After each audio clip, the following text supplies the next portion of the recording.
Oh yeah, you can bring that over here for me too. So yeah, no buffer music. We're too cool for that. Okay, this is your other job. Teeing off here. Okay, I'm gonna clap right now. I'm clapping for myself live from Pahrump, Valley of the Dirt People. It's Tech Talk Taco Tuesday, episode number 228. It's been a long road. And tonight, we're going to answer your motorcycle and motorcycle product-related questions. But not without introducing my co-host. His name is Jimmy. Hi, guys. The other Jimmy. That's why we don't want to get confused around here. So it's just tonight. It's a Jimmy and Jimmy show. These usually stay completely on the rails. For sure. We like to be very professional and answer all of the questions you might have. So the way that works is you can throw them up in the chat. You can comment on the video if you're listening to this. The best thing to do is to download this and listen to it as a podcast. And whether you're working or driving and you're listening to this, just yell really stinking loud at whatever device is pumping that stuff. Just yell at it and it'll get back to me, I promise you. So my name is Jimmy Lewis. I'm a washed up ex-motorcycle racer. Now I trail ride. So I know a couple things from years of experience, and so that's how we answer questions. I'm going to have a sip of this. So tonight's by the way, so on this show, typically we started in a Mexican restaurant. If you're not familiar with the story, we allegedly had tequila. So sometimes we allegedly have tequila, and allegedly tonight we're going to we're going to do a little whiskey tasting. Right. Yeah. So that usually off my request usually. Yeah, works pretty good. Jimmy's a little more of a whiskey guy than I am, but I do have a couple. We'll pass the brands. Offerings are looking better than my place for sure. I'm moving in. Well, we'll a lot of people gift me really good stuff. But anyways, back to the motorcycle and motorcycle-related products. This show would not be possible without the help of Yamaha. And we've had all the sponsors that you see scrolling up on the screen behind me, which you can't see right there, but I'm pointing at it. Those were our sponsors. Oh, easy there. So we're working on renegotiating all contracts currently. And Scott Mueller asks, where do I buy Scott's gear? Knee braces and rain jacket. Excellent question. Go to their website. Go to Scott USA's website. Search it. I know it's out there. Actually, if you go to Dirt Bike Test, and I did a review on a Scott knee brace, the knee pad, which, by the way, the knee pad is like one of the pieces of equipment that I hate putting on, and these ones go on and off super easy. It's you slide your leg into it. It's a tube. It's what got stuff. I've been riding them now for like a year and a half, and I wash them all the time. And I don't want to put on any of my other ones. So their knee pads are awesome. But yeah, Scott, go to just go to their website and you can order them there, and they will tell them Dirt Bike Test sent you. Sell them some kook Jimmy Lewis recommended it. So yeah, he says the knee pad. So I'm actually going to order a couple more sets because I want to put them where I have knee pads stashed all over the place, like different gear bags or places. Stashed everywhere. Right. Yeah. So I'd like to have a couple more because I literally the two or three times that I've had to wear a different knee pad, I regretted it all day long. That's how comfortable they are, and that's how good they are. So got the text messages coming in. Of course, everybody knows. They know that I'm live, so now my wife will call tonight. You want to bet on Heather? Yeah, it'd be good to hear from her. But yeah. Oh, you're watching us? Yeah, turn that sound down.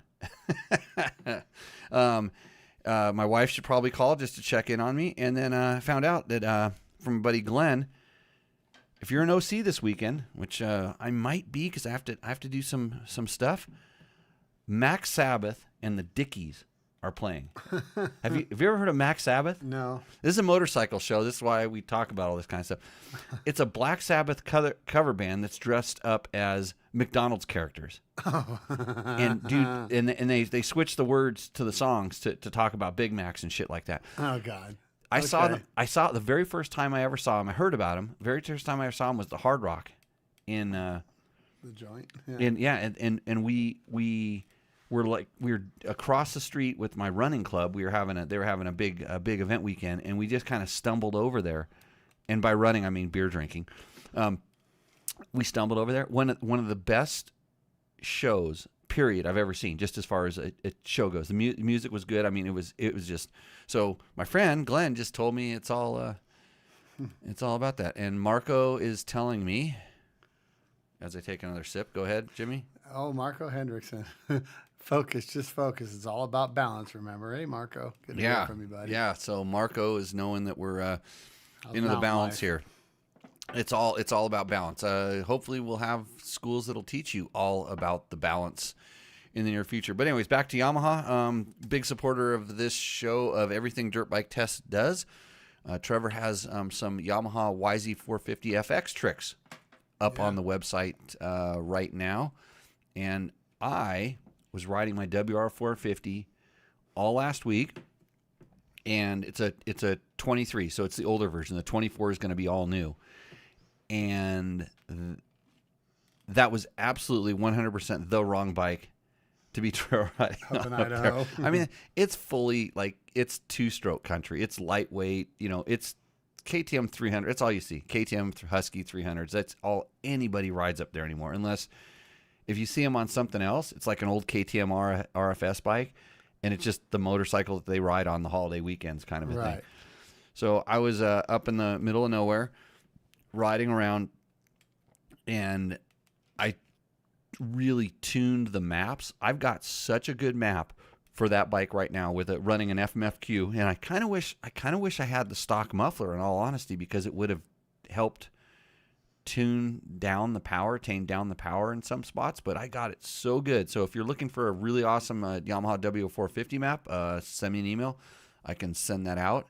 And Victor, this is not tequila. So anyways, Blue Crew, probably the best thing about the Yamaha 4-strokes is that Power Tuner app. I was out on the trail and everybody's like, "What are you doing?" And I'm like, "Making my bike better." And they're like, "Oh, really?" And I'm like, "Yeah, just tuning." I was tuning the throttle positions. So on that map, you can do the fuel and the ignition, but you can also change the throttle positions and the RPM values, which is kind of high level tuning. So I was doing all this work in the I'll call it 2,500 to 5,000 RPM range, and the 20 to 50 throttle position range, and I just got it. I mean, really, really happy. So, anyways, Yamaha. Go to Yamaha. I wish I remembered the website right. Search Yamaha. Actually, here's what you do: go to Dirt Bike Test and click on the ad that's on the banners. It's like the second one that comes across, or when you're reading a story like Fresh Dirt, click on that thing, and they'll see that you're supporting us and they're supporting us, and it's all good. And we talk about everything, so we can even answer your KTM questions. Whatever KTMs are, I don't ride them anymore. No. What are you riding these days? I'm on a Beta. Beta. Okay. Beta. So you're not a KTM guy either. I still got a 300. Okay. I don't ride it much. And you went up and did a race up at that water park place? Yeah, that was fun. Did you race? Yeah, I did. Did you do the enduro cross? No, I missed out. Sponsored somebody? Yeah. He did good. He did good. Yeah. It was cool. I didn't know they were going to let not everybody have to do the full thing, or else I would have done it. The course was well over my head with just open K rails that are bike legs apart and stuff. Like less than a bike leg apart. It was good. They did serious ones. But they let different levels go around certain things. Okay. Had I known, I could have done a lot of it. But. Yeah.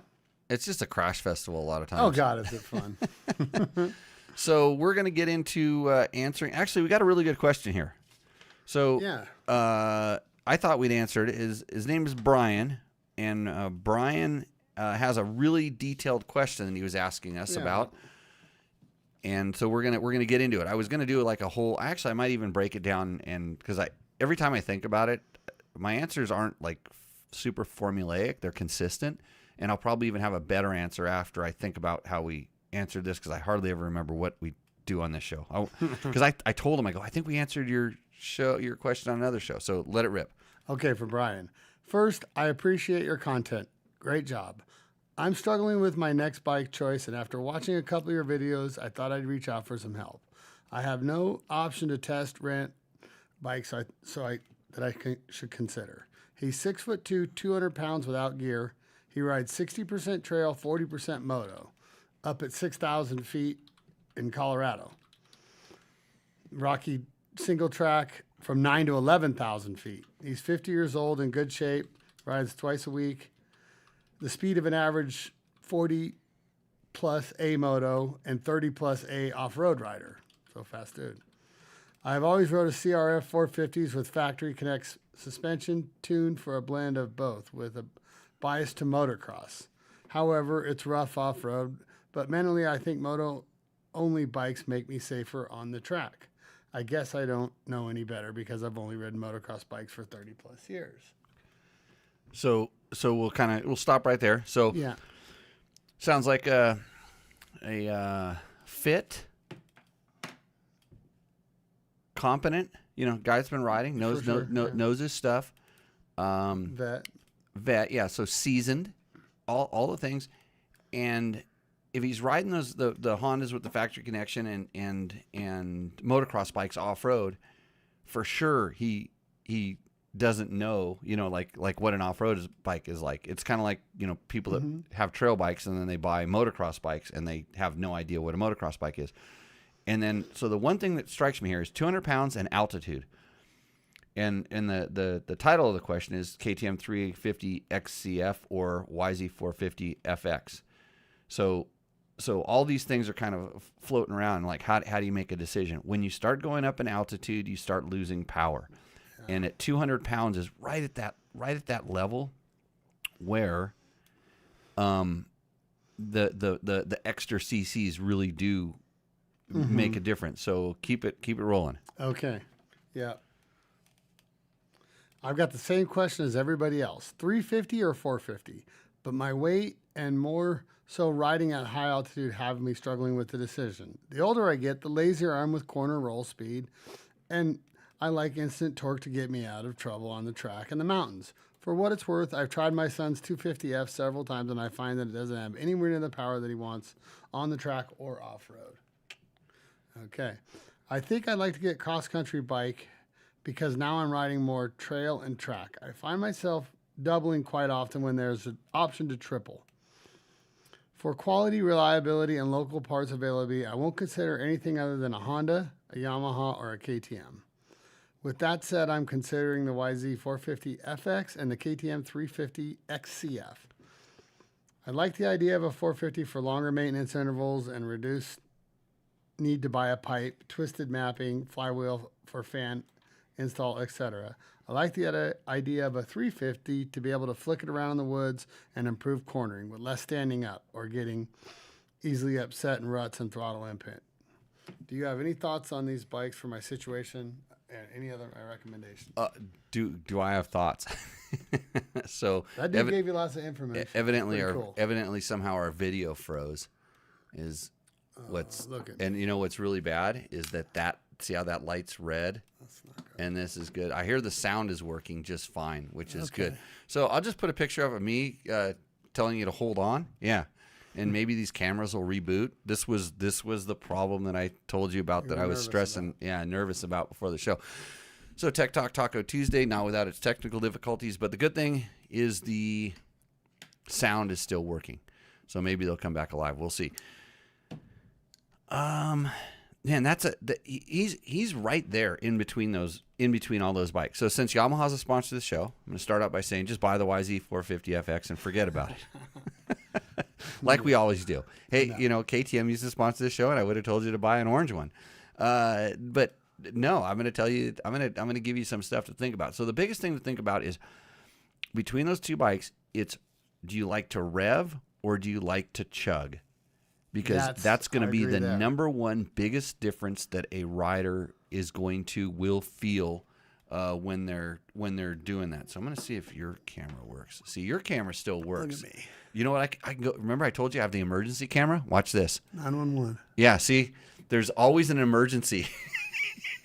camera if I need to do this. So we're back on video. Now you're not going to get the questions and stuff. But thanks, Victor, for pointing that out. I'm having a panic attack. So it's Rev or Chug.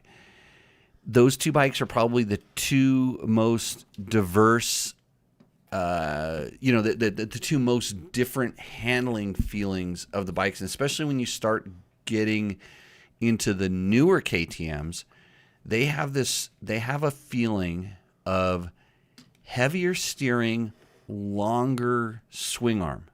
Because I rode a couple of my friends' bikes. Everybody wanted to ride my Yamaha, of course, last week. So I was riding some KTMs, and it was real obvious to going to the Yamaha, which is heavier feeling but lighter steering.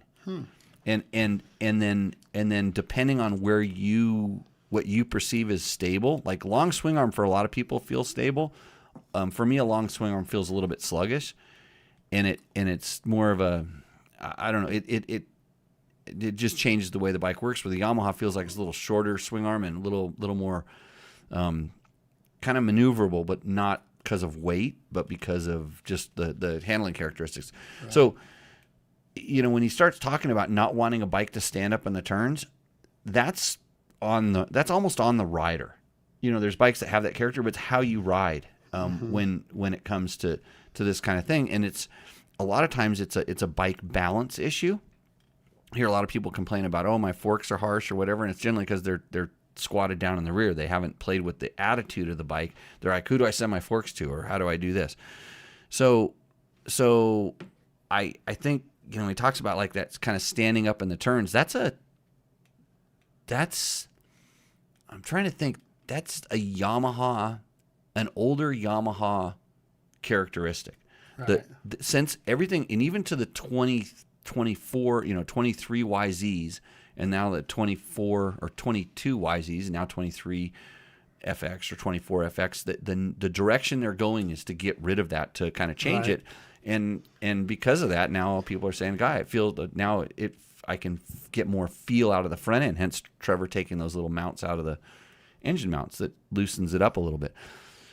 So I don't think that any of the things that he's asking, he's not going to be unhappy with either one of those bikes. I think, especially coming off of a Honda for the stuff he's doing, the motocross bike. The Honda's going to be.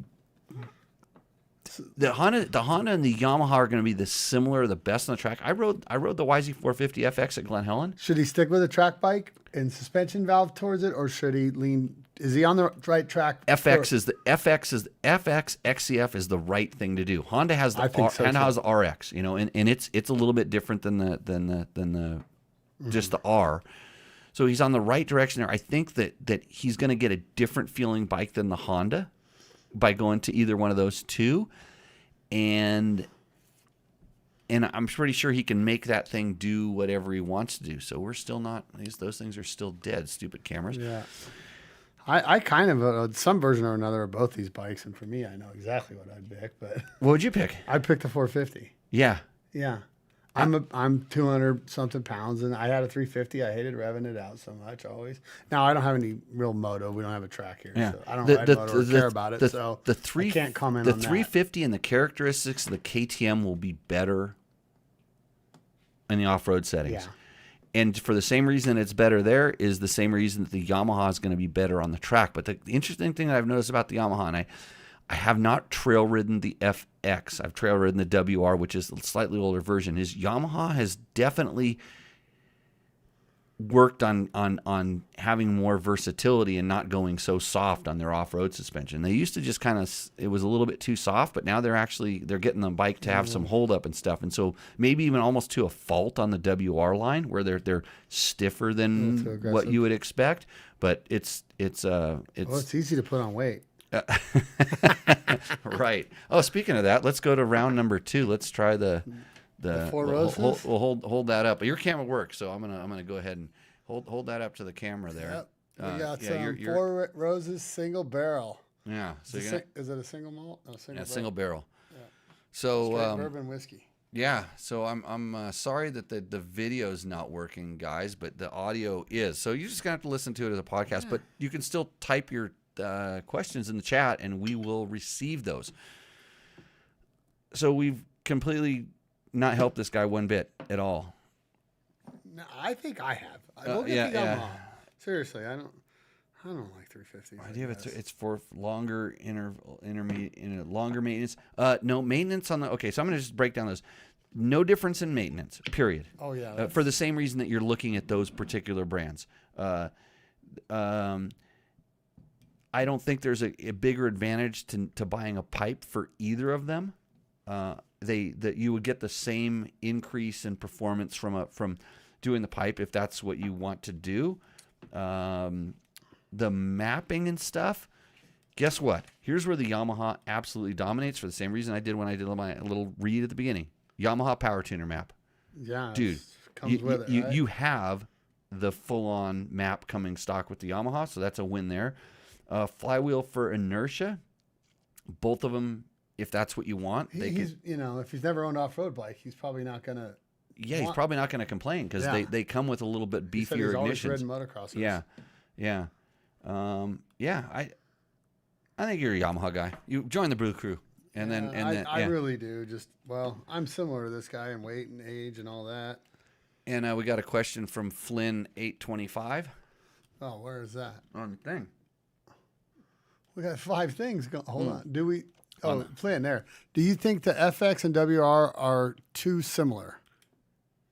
Meaning too close to the same? No, they're just different enough to where it pisses me off because I kind of want a mix of both of them.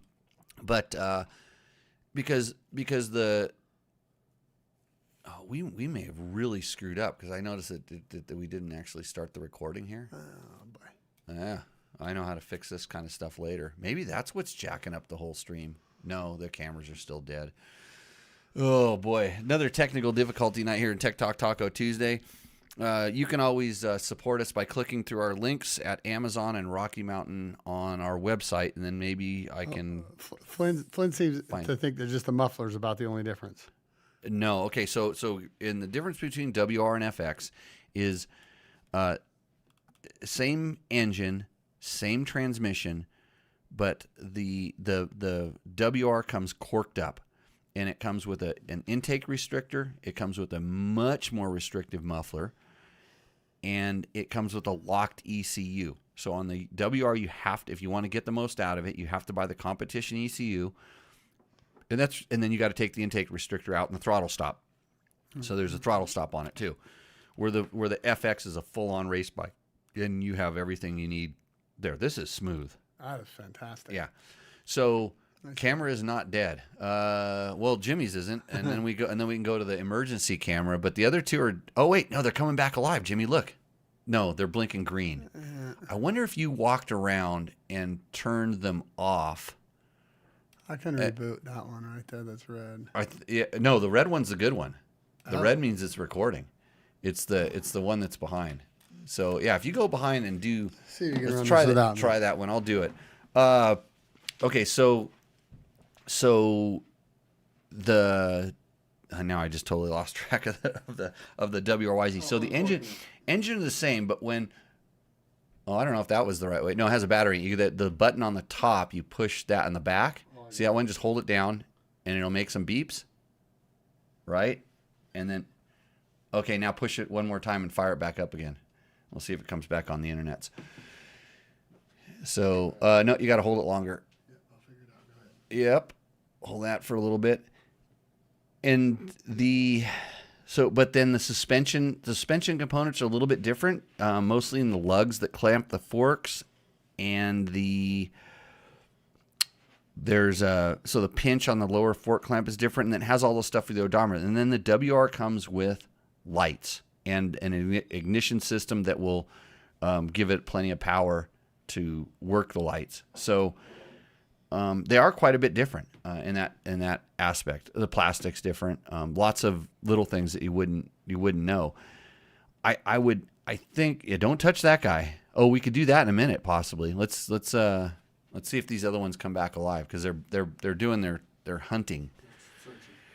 But I think Jerry Bernardo likes this particular angle. It's good for my the club that I got abducted to. It's it's Fuck You Racing. It's the good club with a bad name. And if you're wondering, if you're looking for some bedtime reading. All better.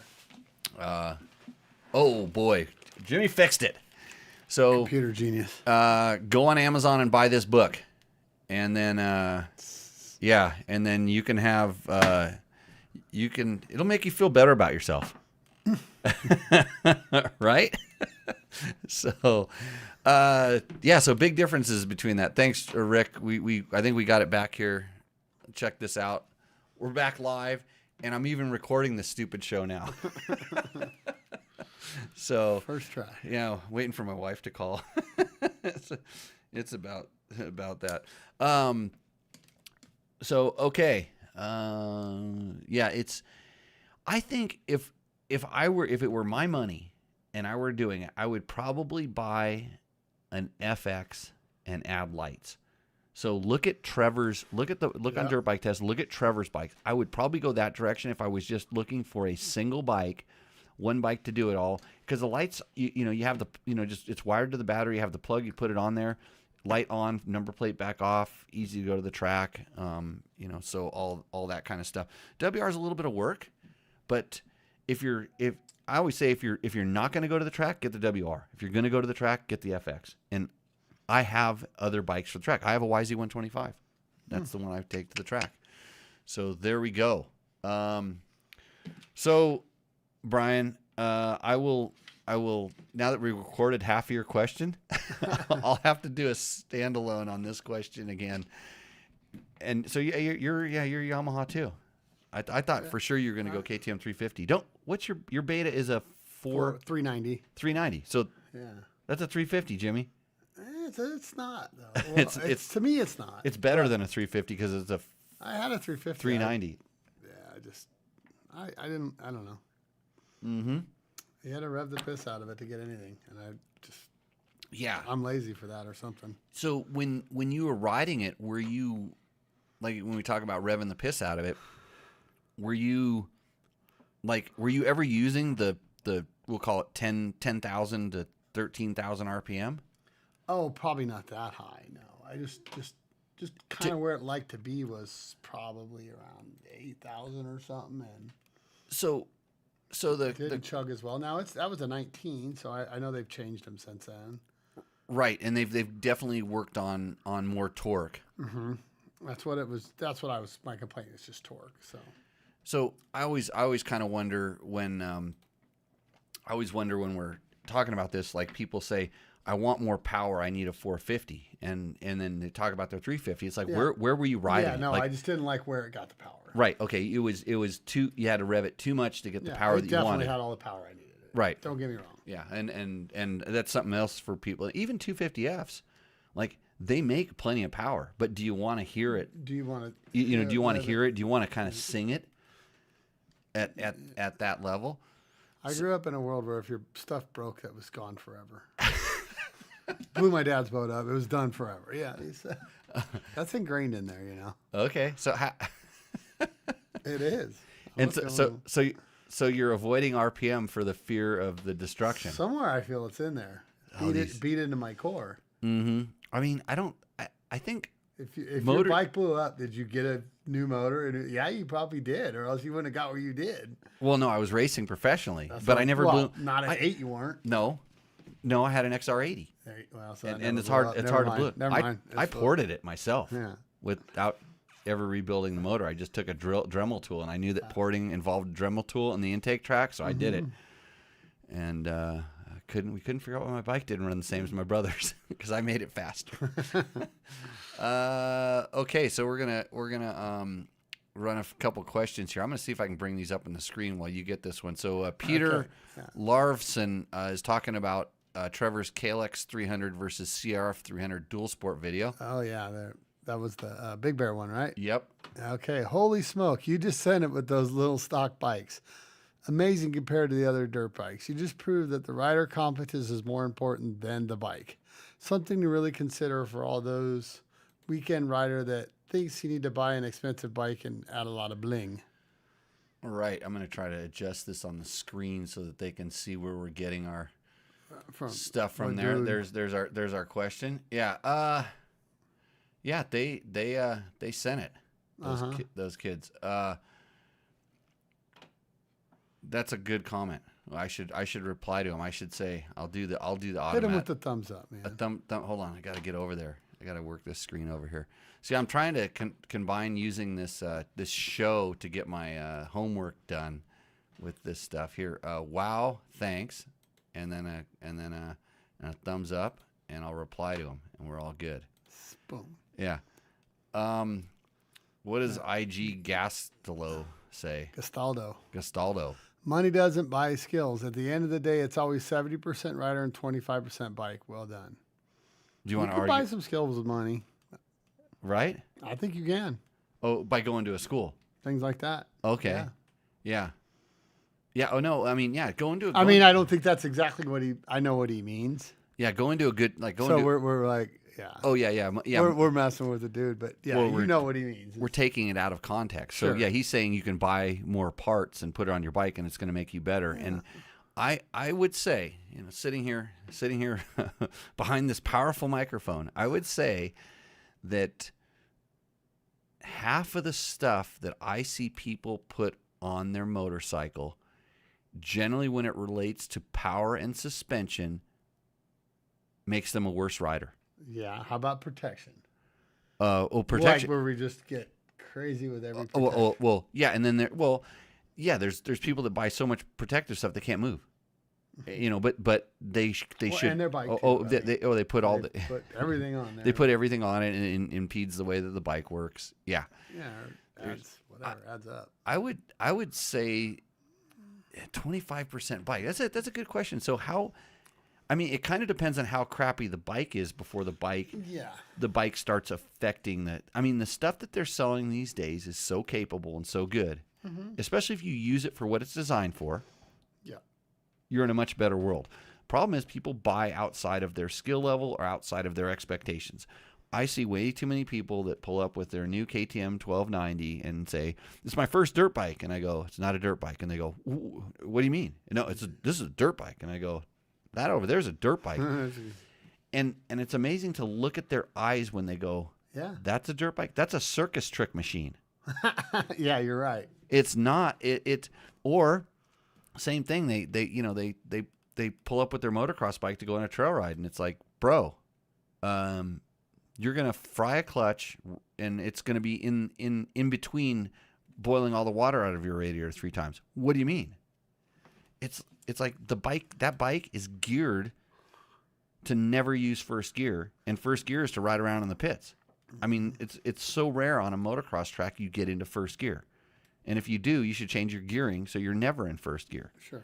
So like little things like this. This is the kind of common sense bullshit that we spew out on this show. I'm trying to save you money when I'm telling you don't ride the stock bike. You'll be amazed at how good it is, no matter what it is. And because they designed it for, if you bought the right bike for the right segment, they designed it for you more than likely, and they're pretty close. And there's some bikes that have some kind of limitations. We just talked about the WR. It needs to pass a ridiculous sound requirement. The KTM EXCs have to pass a ridiculous sound requirement, and they do it. And it's not the sound that's coming out of the muffler that's impeding that bike. It's the sound that's coming out of the airbox. It's the sound that the tires makes. It's the sound that the chain slap makes. Nice. And it's like those 3 things are not preventing you from going riding. The tires make a big difference, but not so much. So, anyways, that's what's our next question here? From the modded life. I'll get the you capital U said the IMS tank transferred over from the 2023 model. So it's the same tank, same mounting. Just wondering then if the 23 Acerbis tanks would fit on the 24. So if the IMS tank will fit, then generally the Acerbis tank will fit generally. And I'm saying this because sometimes one of those companies makes a slightly different shape, and maybe if the manufacturer made a little shrouds changed, the angle of the motor changed, little things like that, then they won't. But the in all honesty, the best thing you can do, I'm going to give them a thumbs up. The best thing you can do, go to the website and see if they offer that model. And a lot of times it's because it's so early in the season, even though it's really not that early for 2024 right now. you're kind of having a compromise because it takes a little while to build this stuff. Yeah. So to make it work. I want to see what does the Modified Life have on his channel. I want to check. He has a daughter doing a walkover. I've been there, my dude.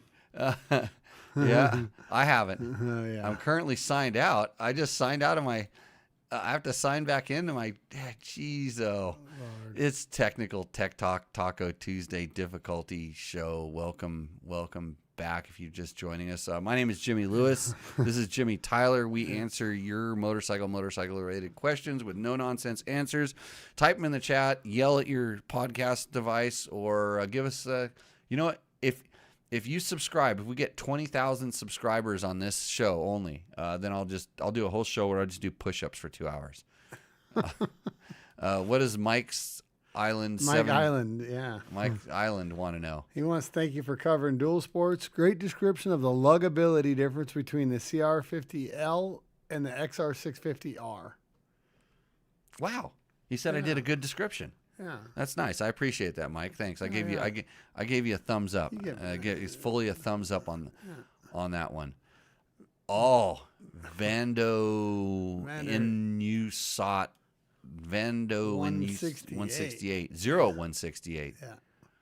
Vandusen slot. Yeah. Wow. Amazing for your video of the KTM 390 Adventure full test video. I admire you. You are a good driver. I love your video. Thanks for sharing. I'm glad you liked it. You're a driver? Well, actually, in that video, the majority of the video is my wife. Motorhome? Well, no, we never put it on the back of. That'd probably be a good test for that bike is to put it on the back of a motorhome. But you know what? I saw something. As I do, scroll through the YouTubes and I see videos and they get recommended to me. I saw, and tell me what you think of this. I saw a Yamaha Tenere 700 versus a KTM 390 video. What? Well, because nobody's ever done it is why. Duh. Oh, okay. Makes sense. Why aren't you thinking that way? Well, I mean, that's like comparing an XR650L with a CR450R. Yeah. Oh. What are you gonna? I mean, no, it have to be the same segment because they're both adventure bikes, the Tenere, and so it'd have to be the same segment. So it'd have to be comparing an XR650L with an XR150. Yeah. I mean, it's just two completely even. I don't want to say XR650 versus CRF300 because those are close enough together where you could do a comparison. But a Tenere, a 700 versus you're doing a full size bike compared to a medium size bike. David Smith. Dave Smith. That sounds like an alias. You guys are animals. Talking about Trevor. Yeah, he's talking about Trevor. We're going to see what Dave Smith has. No videos at all. That dude's in hiding. He's Smith, in hiding? That's yeah. the most made up. Let's see. Well, what about Vander? What is he? The guy who was asking that question. He's an outdoor. Oh, those are motorcycles, huh? Camping in the forest with cooking, sleeping bag, hammocks, and tents as a team. Those are like them Indian motorcycles. Those guys can ride in flip-flops and stuff, doing wheelies. Yeah, low pipes. Yeah. Welcome to Forestry and Camping. Join us for immersive adventures in forest. Wow, you should go. What country is he in? United States. He's from the United States. Why don't those bikes look like our bikes? I don't know. Well, he's got a channel that it's called Forestry and Camping. So I like those Vietnamese things. Those guys can really ride like crazy. I should share this on the screen. I can do it right now. If you're watching, you will get to see. We're gonna plug the heck out of you. Yeah, I think this goes live on the screen, doesn't it? Oh no, it's the wrong one. I know how to run my programs. There we go. Here's his thing. I'm gonna try to get it. Oh God, I can't find the cursor. I'm a good computer operator. I have to pull the whole damn thing down over on this screen here. One of these days, let's see. Is that the one that's highlighted? Yeah, there we go. Forestry and Camping. So go check his thing out if you're into that kind of stuff. So we at Dirt Bike Test, we kind of test everything. If you were wondering, as an extensive background in racing, you see I don't use it much. So okay, next channels and comments and questions. We're gonna go here. We need to get to the Facebooks and complain about it. Hey, does anybody want us to bring back Rooster Endo?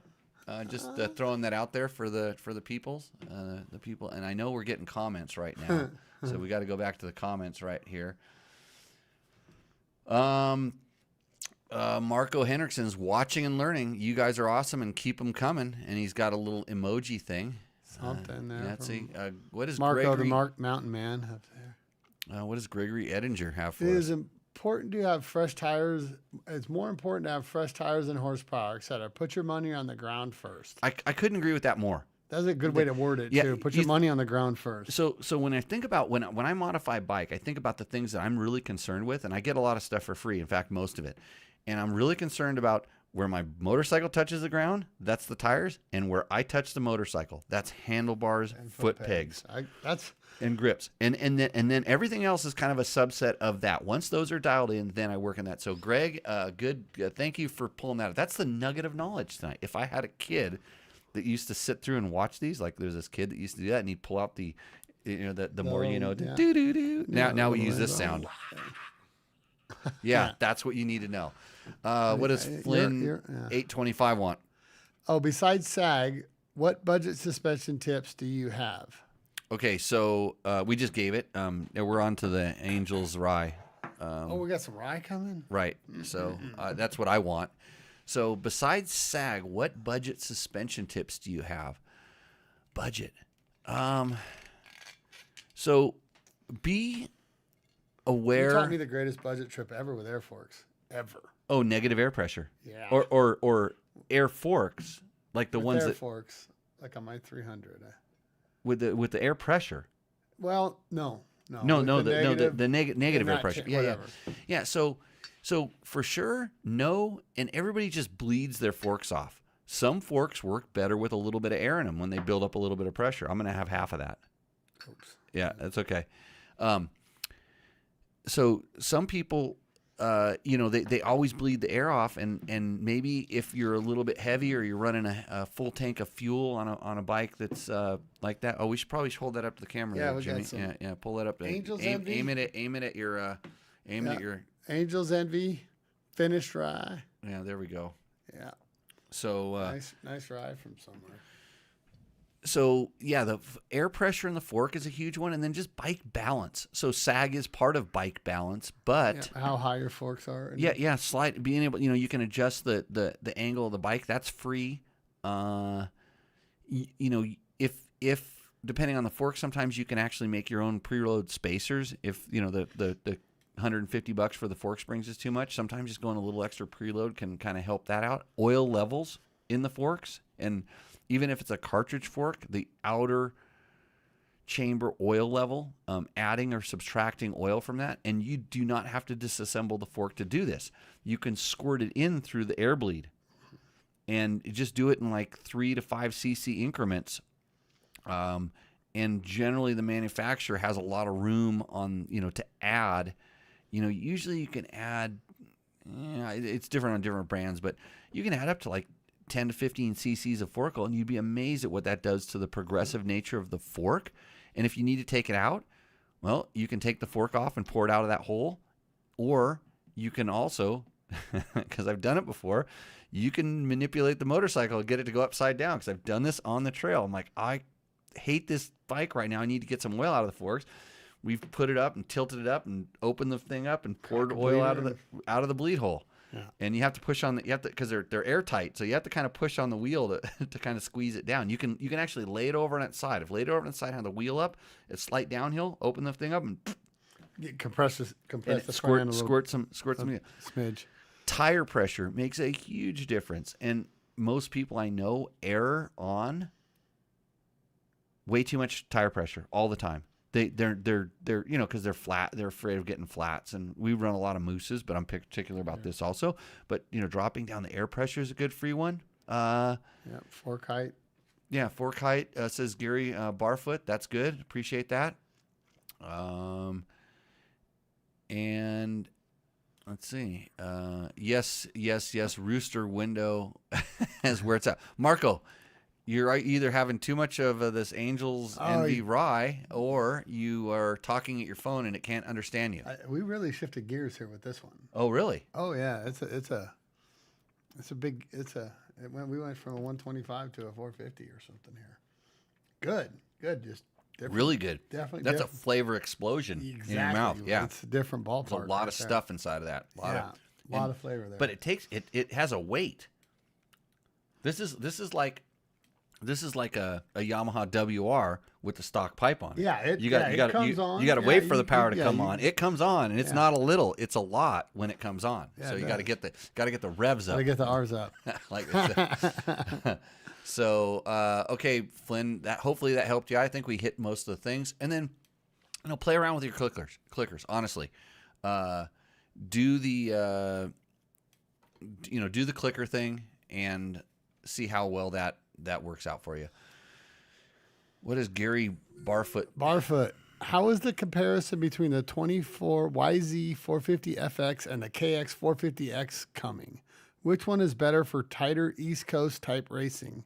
Seems like the question comes down to FX trans versus KX engine and chassis. That's a Trevor question, because I don't have either of those bikes, but I know he's been riding a lot. He's going to have a lot more of a West Coast bias than that. Sure.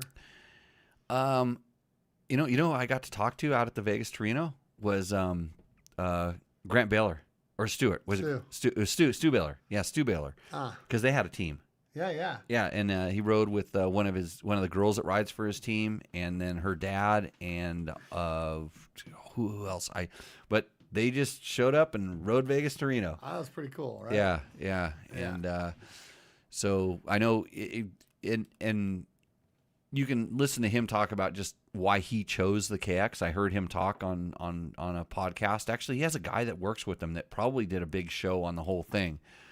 That would talk about that. But, this show is brought to you by Yamaha, so there's no comparison between the 24 YZ450X and the KX450X, because you would do us a favor by just buying the Yamaha and say the only reason Callie was making an X model again. Yeah. The only reason you'd buy the Yamaha is because Dirt Bike tests incredible influential power in the power sports market. Yamaha's been making X models a lot longer. Yeah. Whatever that's worth. It's funny because when I saw the Kawasaki doing that, it's such a small change. It's really, you want to talk about, like he said, is there a difference between a WR and an FX? Yeah. Is there a difference between a KX and a KXX? Okay, besides kickstand and 18? Not a lot. Yeah. Not a lot. Yeah, not a lot. But it's nice. It's nice that you're starting that much closer. Sure. If you're going off road, it's nice that you're starting with that much less of a platform. And it says something for off road in general, where they finally realized that's where people are really riding these things. Sure. And I promise you, if you're kind of like a vet rider, we'll say more seasoned rider, I have found that on most motocross tracks that aren't really jumpy, if you're going to go do arena cross in a barn someplace, don't get the X. But if you're going to be riding outdoor tracks, the X model might be a better motocross bike for most people. It doesn't matter which brand. The Honda, the Yamaha, the KTM, the all of them. That helps this guy's question too a lot. Yeah. Derek, whatever. Speed Toad says yes.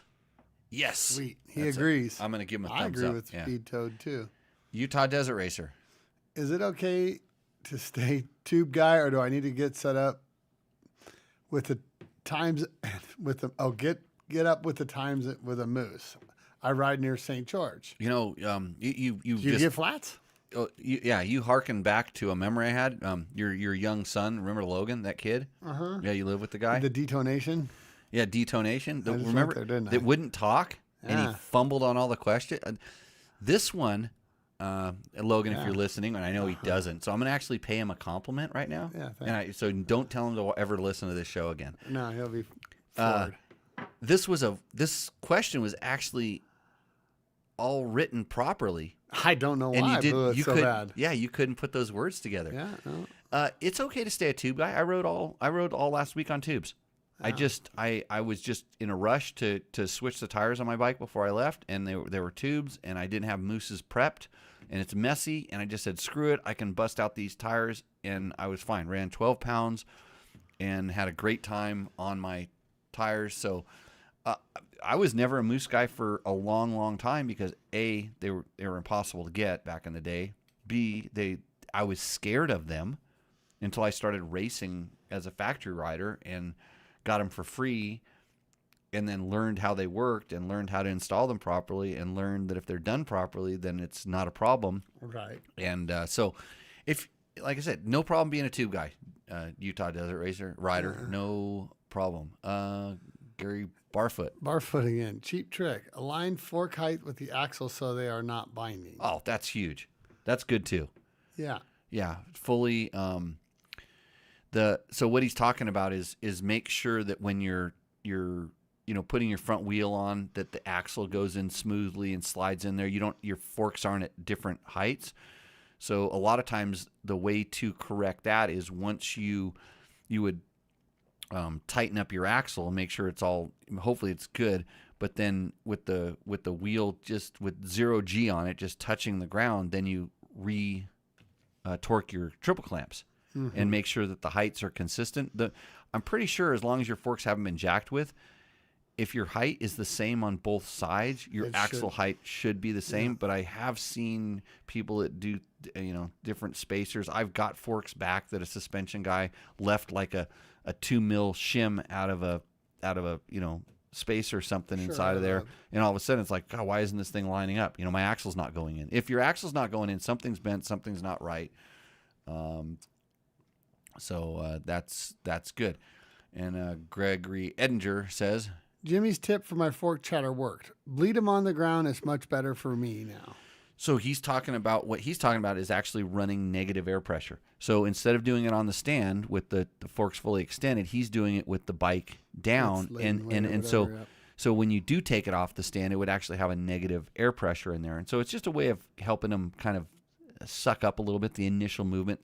That was the trick that made the old 4CS forks, which have probably one of the worst reputations in spring forks out there. I would run a small to a fair amount of negative air pressure in the forks, depending how long we were going to ride for. I would do more on motocross than I would on off-road, but I got those forks working just fine. Were they great? No. But they were. Everybody complained about it, and they were spending $1,000 to do exactly what I did. I did it for $0, and they spent $1,000 on all these parts to put in there, and then they would ride my bike. They go, "Who did your forks?" Well, I did them. I did them. Okay. So that's cool that it worked for him too. Yeah. Because that trick worked for me on my air forks a lot. Yeah. Yeah. I like that you can buy a plug-and-play fan kit for the FX. This is true.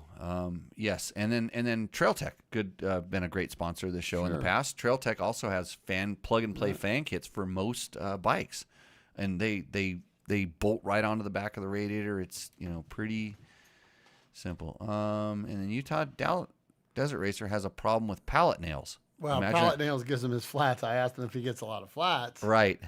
And he gets an occasional pinch, but. Right. Well, and tubes, you got to bend over and check the tire pressure. Whew, a lot of work. Quit riding through the fire pits there.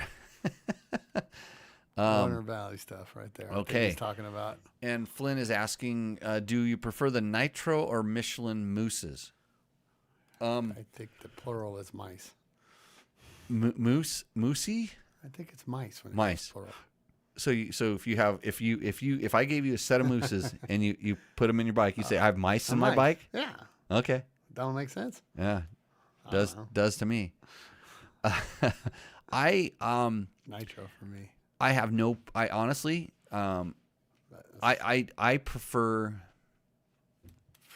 personally prefer the Nitro because it feels less dead than a Michelin. And it's a fine line whether you are able to feel that, and it depends on how the tire to mousse fit ratio because it changes quite a bit. But just if you're doing it as the manufacturer recommends, so as the Mousse manufacturer recommends, you're putting it in the proper size tire. I prefer the feel of a nitro over the Michelin. In my experience, if you came right down to it, I would tell you that the Michelin will last 10% longer than a nitro Mousse in just a full-on durability test. I think that the nitro holds its initial consistency 10% longer than a Michelin. Okay. Like it like the initial feel. Then when they start breaking down, they kind of go through their phases. A weird thing, yeah. And then the Michelin seems like it just hangs on for, I would tell you, a quarter of a tire life more than a nitro Mousse. And I generally start out. I never buy the soft ones. I always buy the right size for the tire, or sometimes even one size up for the tire, and I wedge it in the tire, and that's my rally / dual sport / whatever thing, and I get 2 of those lives out of it. Then it goes into, quote, enduro trail riding tire, and I get 2 tires out of that, and then it turns into an extreme enduro Mousse, and then I can get maybe 1 more, depends on when the bead starts not seating itself back up, or I knock it off the bead, or it has, hop flat spots and stuff like that. So I've done a ton of Mousse testing, so I'm qualified to speak on this subject. Yeah. So, and there's other brands out. I'm currently doing long durability on Air Mousse, long durability on Mr. Wolf balls. I've done. God, there's a couple other ones out there that I've tried. Mm-hmm. But it takes a long time to get a lot of miles on those things, so I know this kind of stuff. And it's been hotter than shit out here. God, and in all honesty, some of the tests I do is destructive, and if I want to be destructive, do it when it's 110 out. Uh-huh. And the Mousse never has the opportunity to even cool whatsoever, and it can be really destructive. And when you hear about all these failures, if you're afraid of Mousse for failures, 95% of the failures are caused by the installer. And period. They add to cart. Yeah. Get the wrong one, right? It starts from adding, putting the wrong Mousse in. Yeah. It goes into, breaking the bead, not seating it properly, improper lubrication, wrong lubrication, so many different things that can go into it. But if it's properly installed with the right lubrication and stuff like that, Mousse failures are fairly uncommon. And especially, like, everybody was worried about the speed, how fast you're running the Mousse, how much speed you're running the Mousse, and that's such a minor concern. I definitely, when I'm doing the dual sport / rally Mousses, I'm not obeying the speed limit that says on the box. Right. Okay. So, hot Mousse chat, says Chris Dabney. Thank you. Yeah. Yeah. Air Mousses. It's a, in all honesty, did I weigh it? I have it written down if I did. I think they are supposed to be a little bit lighter than the other ones. I can't comment on that because I don't know. Unlike most people, I've held them and they not significantly lighter. No, it's not significant. It's gonna, and that's why I'm testing them for durability. See if it is a little bit lighter, then I'll know when I pull them out and see what they are. So we're up for number 4, round 4. Where are we? Yeah, we're gonna go real light on this one too. Yeah, it's getting a little crazy here. Yeah, we got the. I can get crazy. Ron Hart gave us a flame emoji or something like that. I'll get here. Here we go, Jimmy. I pushed the Jimmy cam, and that's me. Unfortunately, you're in the Logan camera. Yeah, remember that guy? Everything backwards. Yeah. We got some Bakers. Bakers. Is this a 7-year-old? 107 proof. Ooh, yeah. You do a real small one on that. Got to keep this show on the rails. It's a Mousse. Oh, you sent me a picture of it. It looks like a basketball, Ron. What are you kidding? Who are you kidding? It's up in the chat. People can see it, so let them decide.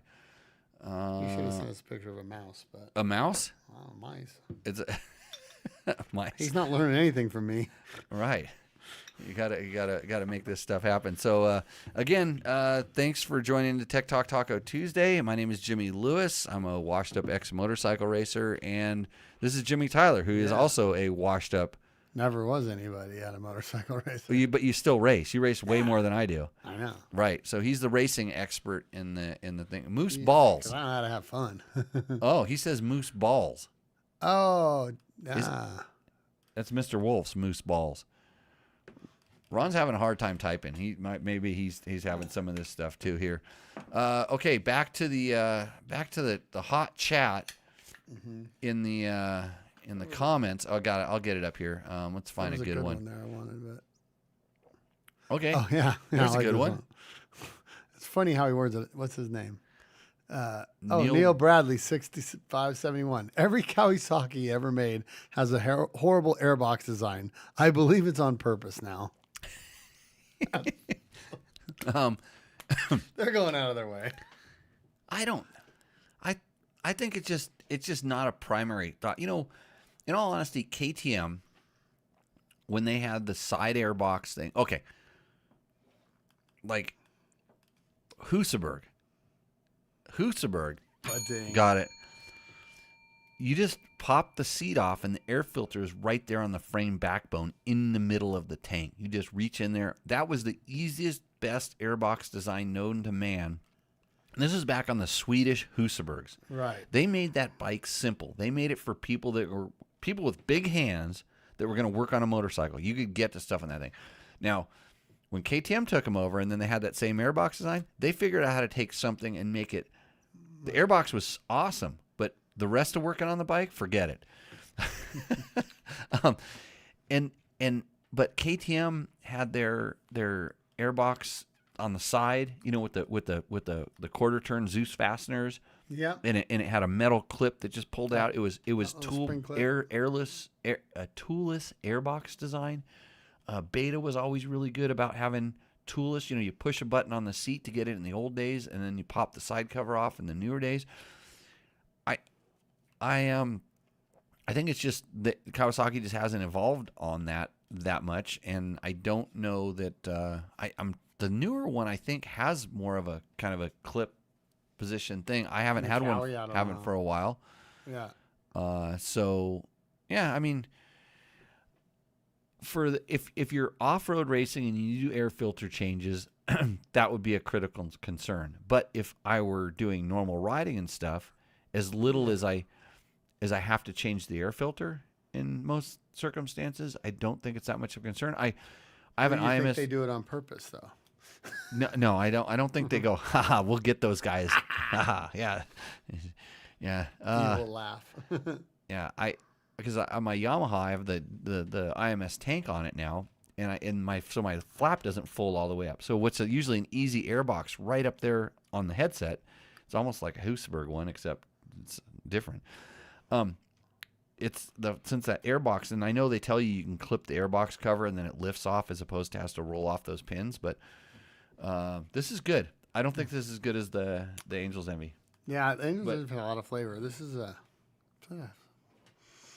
they're all in different ballparks tonight. That's for sure. But for 107 proof, it's smooth. It's super smooth. You don't notice it until you start talking and you feel that there's not air coming out of your mouth. Yeah, a little fire breath. The fire, yeah. Yeah. So, yeah, D-Mice, old miss. Well, this is going to be my next supermoto build. About to grab a 23YZ 450 FX for 75 hundo in Iowa. Very excited. Yeah. I don't know why you're going to turn it into a supermoto build. That's a mistake if you ask me. Same. They're great dirt bike. Don't those cost a lot of money really to do right? Like that 7,500 bike's going to go to 15 grand real quick, right? Yeah. You cut forks and Ron wheels Ron has decided that he's going to put his glasses on before typing anything else. Okay, Ron, we appreciate that. And we got our whiskey glasses on, so that should help. Yeah. Chris Dabney says he had to tilt and lower. What did he have to tilt and lower? The glass? Maybe the air filter. Yeah. Has anyone ridden the Husqvarna Norden 901 Expedition? looks like a great stock setup. I've putted one around, not extensive testing, but I actually when I was someplace wherever I was riding at, I ran into some guys that were out there and they had a Tenere, and the guy let me ride his Tenere because he'd done some stuff to it that I wanted to check. So I literally rode it around the parking lot because I'm this throttle response thing. And but the other guy had a Norden 901, and we were talking about just the kind of KTM 790, 890 platform, which the Norden is based on. Oh, okay. And he confirmed that the Norden is, I would say, a little bit more of a comfortable bike than the 790, 890 for that. So until I ride one, I can't say, but I think I think they've done a good job with. Is it an adventure bike or what? Yeah, it's a KTM 890, but the Husky version of it. Yeah. Gotcha. So Ron, now he's backing up from his glasses claim and going to Wild Turkey 116.8 proof. Gasoline. You do what you got to do. Turpentine. Rick Levon. Yeah. How much do you trim down your bars for cross country bike? You're asking a couple desert donkeys. I know. Right? Yeah. Trim down the bars. In all honesty, Rick, I did do a lot of racing all over the world and back east a fair amount. And it kind of depended on the race and how much they were going to do. Like the National Enduros back in the days, and I don't remember the specific. I mean, Scott Summers, I remember had his bars down to like something like 26 inches, something ridiculously narrow. And coming from a guy who never had to trim his bars, just creosote bushes, it was very awkward for me to start narrowing them up. But it really depends on your racing, and then what's your margin of error?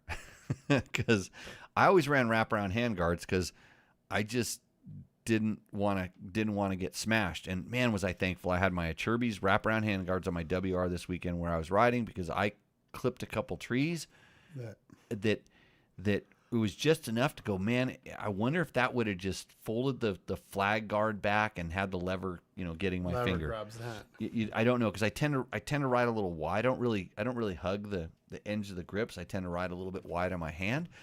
So I think most guys are trimming them like a half an inch off of standard bar setups. But what do you think about guys kind of trimming their bars down to get taller guys, rather than rising them, trimming them down to get? I'm gonna exaggerate it, to get a little more. Oh, that's a interesting thing too. So they're making them more narrow so their arms can get longer. So they're basically taller or whatever. They feel somewhat taller. I don't have a problem with it. And as I've learned to ride better, I realize how much less I need the leverage on the handlebars. Mm-hmm. So that's not so much of a problem anymore. But it all comes down to personal preference. And I imagine if you're like, if I'm trail riding, I'm not too worried about it. If I'm racing and I'm thinking it's going to save me a few seconds here and there, I'd start considering it and go look and see what the fast guys are doing. Mm-hmm. And ask them why. And if they can explain it to you, then they probably have a pretty good reason. If they just did it because somebody else did it, go find out who that somebody. Go find out who that somebody else is and ask them. Yep. And see. Flag style handguards, also asks Rick. There's a lot of them out there, and I don't necessarily have I know Achirby's is always a go-to for me just because they fit. Yeah, I always use them. They fit. Generally, they look good. Although if you want to talk about a company that has had some flops in design before, they've certainly had some stuff that was outside the box. Enduro engineering is tough. Yeah. There's flags, they're really there's some that bolt pretty rigid onto the handguard, onto the bar, and then they have literally a kind of a bar. They're held on with a nice bar. Mm-hmm. Enduro engineering's got some that mount to your stock clamps now too. Okay, which is cool if you're running out of room on your bars. Somebody had a thing. It was like an intermediate thing that you actually was a wraparound, but it was just an extension onto the stock KTM handguard. Mm-hmm. It was like it would turn your stock one into a wraparound. I saw this up with one of my buddies that I was riding, but I don't know. It depends on how rigid and strong you need them to be, and how much you need them to what you like. I Can't would, go wrong with the Cherbys though. yeah, and then they all have different looks and things. Cycra always had some good ones. Not the best looking ones, but they're tough. Yeah, they were tough. I'm trying to think of some of the different ones that I've had. Hey, you can buy them for like $7 on Amazon. Yeah, they probably say a Cherby spelled with one letter different. Yeah, exactly. I bought some Amazon stuff. I still need it. I need to do tests on it. I bought a muffler, and I bought some wraparound hand guards, and I bought some flag hand guards off of. And they're on some of our rental bikes because I knew they were going to get crashed, and I just wanted to see good what ones happened. to go crash. Yeah. Yeah. So, let's see. Ron, he's back to the Harden or the Norden. Let's see. Oh. They have an Expedition version of that now that has the KTM 890 suspension and a bunch of extra stuff added. So I'm just going to go out on a limb here. When KTM starts doing that, they're winding the model down. They're emptying the shelves of parts. And the strange thing about that is they did that with the old KTM 950, 990 platform. They made a 990 Baja. It was the last year ever you could buy one in the U.S., and it was a little bit lower, and it was all this stuff. It was the best one they ever made. Right. Literally that velvet by seat, mistake. that suede seat on it was so sick. Yeah. No ABS, because they probably ran out of ABS units. Oh, is that? I didn't know that. And it was like, well, we have all this lowered suspension, and it was a really good bike. So you just never know. Let's see. Oh, highway dirt bikes handguards. Those are bulletproof, Jesse. Those ones they literally have 2 bars on the side, and they come back to one, and then a lot of times they have a little folding mirror that pops in and out of them. Oh, those snowmobile guys, maybe. Right? Yeah. And I don't know if highway dirt bikes is still doing stuff. Do handguards prevent the handlebars from flexing? Yes, they absolutely do. And in fact, wraparound ones. Yeah, wraparound ones. And in fact, the flex bars are you always mount it to a pivoting part so that the flex bars still continue to pivot. And I'm testing some of the Mako 360 setup where the whole bar moves, so you can mount it right back to the bar, and it doesn't affect the Mako from working, but it can affect the flex of the bar. If you're adding an extra, you think about it, the way that the handlebar bends and the tapers they put into it as they go up, if you add an extra hard mounted piece in there, it's going to change the way that it feels. And then Steve Mueller says, what about KTM's financial state? I think they're fine. I don't know why everybody, you know what? It's a bunch of YouTube people that are doing, it's like somebody did one and they must have got a lot of views, and so somebody else did one. Yeah, they're having layoffs and cutbacks. That's exactly what you do when the market slows down a little bit. Mm-hmm. And they went nuts after COVID. They couldn't produce or make stuff fast enough. They probably had to hire a bunch of people, and people that suck. Yeah, that that's too. what happens when you got gun to your head to hire people. Yeah, and so now we're getting back to normal. So I wouldn't worry about it. Look at they're going MotoGP racing. They're spending money in a lot of very expensive arenas, and they're cutting back in other areas that they're super well established. They do not need to show anybody how good they are at making 300 two-strokes. They've been doing pretty damn good at motocross, and it's you still need to always market there a little bit. But you look at if you want to get eyeballs on your brand, you go MotoGP for motorcycles. You go MotoGP and you go Supercross. Mm-hmm. Look at Ducati. Look at Triumph. Why are they participating in this arena when they've not been there? It's to get eyes on the brand, make the brand more recognizable. Sell. KTM's already established. It's not like 20 years ago when what's a KTM? There's a couple guys riding them and That's a good point. Yeah. So they're not. Yeah, and when you watch companies at that level, so whether it's I don't know where you're getting your financials, or if you're getting it off YouTube, then it's all messed up. But if you start looking at that, these companies are huge companies, and they have profits and losses based on what they feel like the market timing is, and yeah, they're pretty. I would say that they're pretty damn healthy. I wouldn't and lose sleep over them. yeah, I wouldn't worry about it. They talked about cutting off gas like they did with Husaberg. Did they? I don't know. I didn't see that. Where are you getting this info? Maybe I gotta go on social media or pay more attention to stuff. Yeah, it's all stuff that's been done before. I don't think it's like a brand like Gas when Gas was a Spanish company and they were being held, or a brand like Husqvarna that got bought up by the Italians and the Italians managed to run them into the ground, and then the Germans did a little bit more, and then they gave them to KTM, and now now they're calling Husqvarna. It's not even a motorcycle; it's Husqvarna Mobility. Yeah. So they have plans, and what goes on in their boardroom is their business. I just hope that the bikes they roll out in their showroom floor make people happy when they ride them. And until they stop doing that, I'm not going to worry about it. Or all of a sudden something really strange starts happening. If you're trying to make a banger YouTube video about it and a clickbait video, this is what we get. And then people ask me questions like I know anything more than the person that made the YouTube video. I didn't make a YouTube video about it, but I'm commenting based on, I've been in this industry for a long time. I've seen ups and downs. We've seen supply and demand with time, nothing like COVID. That was crazy. And what happened was crazy, like that everybody went outdoors and bought all this stuff. That was the crazy part of it. And then it caused this surge. Who would have saw that coming, right? Yeah, the surge that really caused a hole, where people couldn't get stuff. And then that's what it's got to be if it ebbs and tides, right?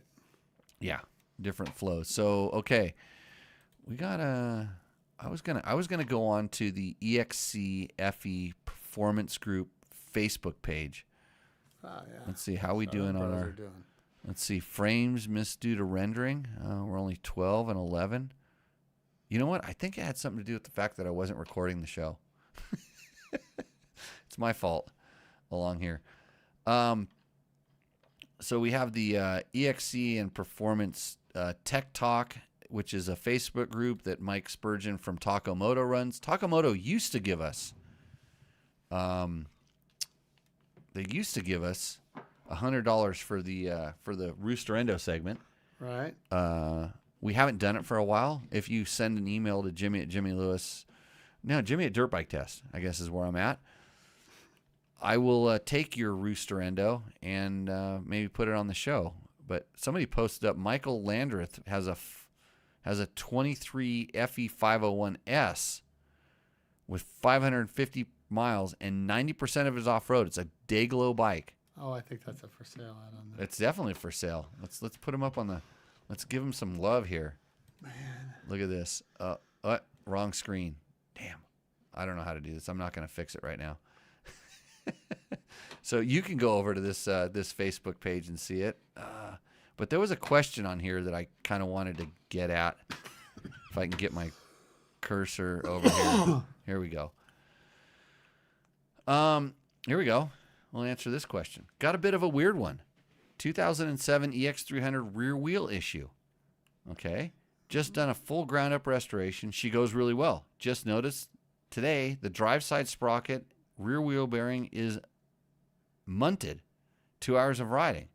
It's like the spacer is wearing the seal and it's self out the backside rear of the bike. The spacer wants to keep pulling the seal half out. She had a new wheel bearing and seals and spacers chain and is adjusted 100 even on both sides. Axle is straight, new spacer inside the hub. Can't figure it out.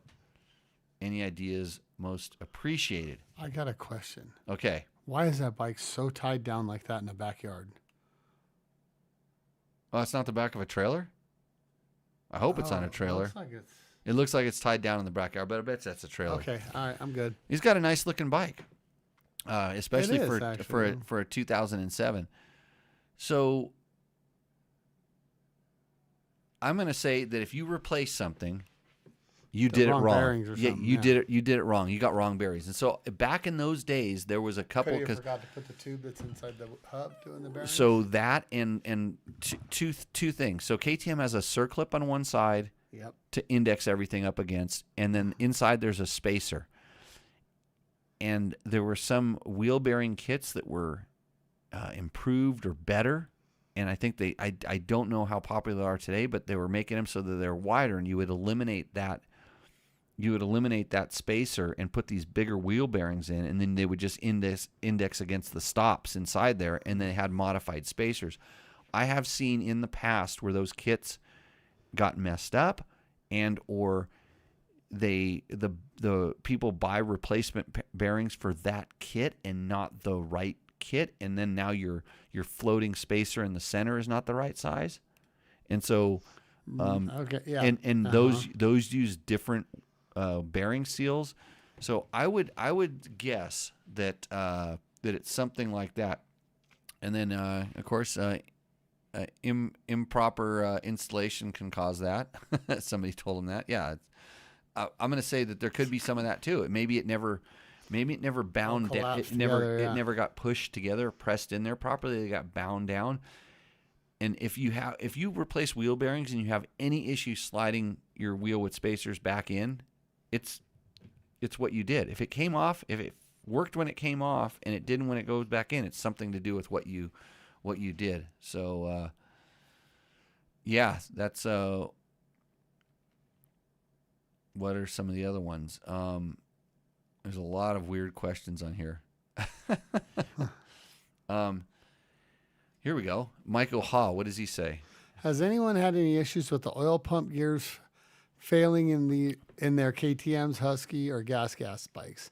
I'm ordering a Recluse for my 23500 EXCF, and I wanted to install Moto's billet pump gears at the same time. When I touched base on July 31st, I was told another batch was in the making and should be available in 30 days. Fast forward today, and I'm being updated to another 30 to 45 days out.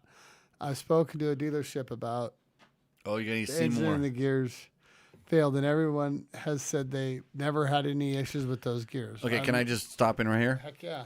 I have never had an issue with those gears. Okay, go ahead. Okay, yeah. How many KTMs do I have? 43 and a half. After how many versions? How many years? Cat rides the half of one. Right. Okay. Go ahead. Yeah.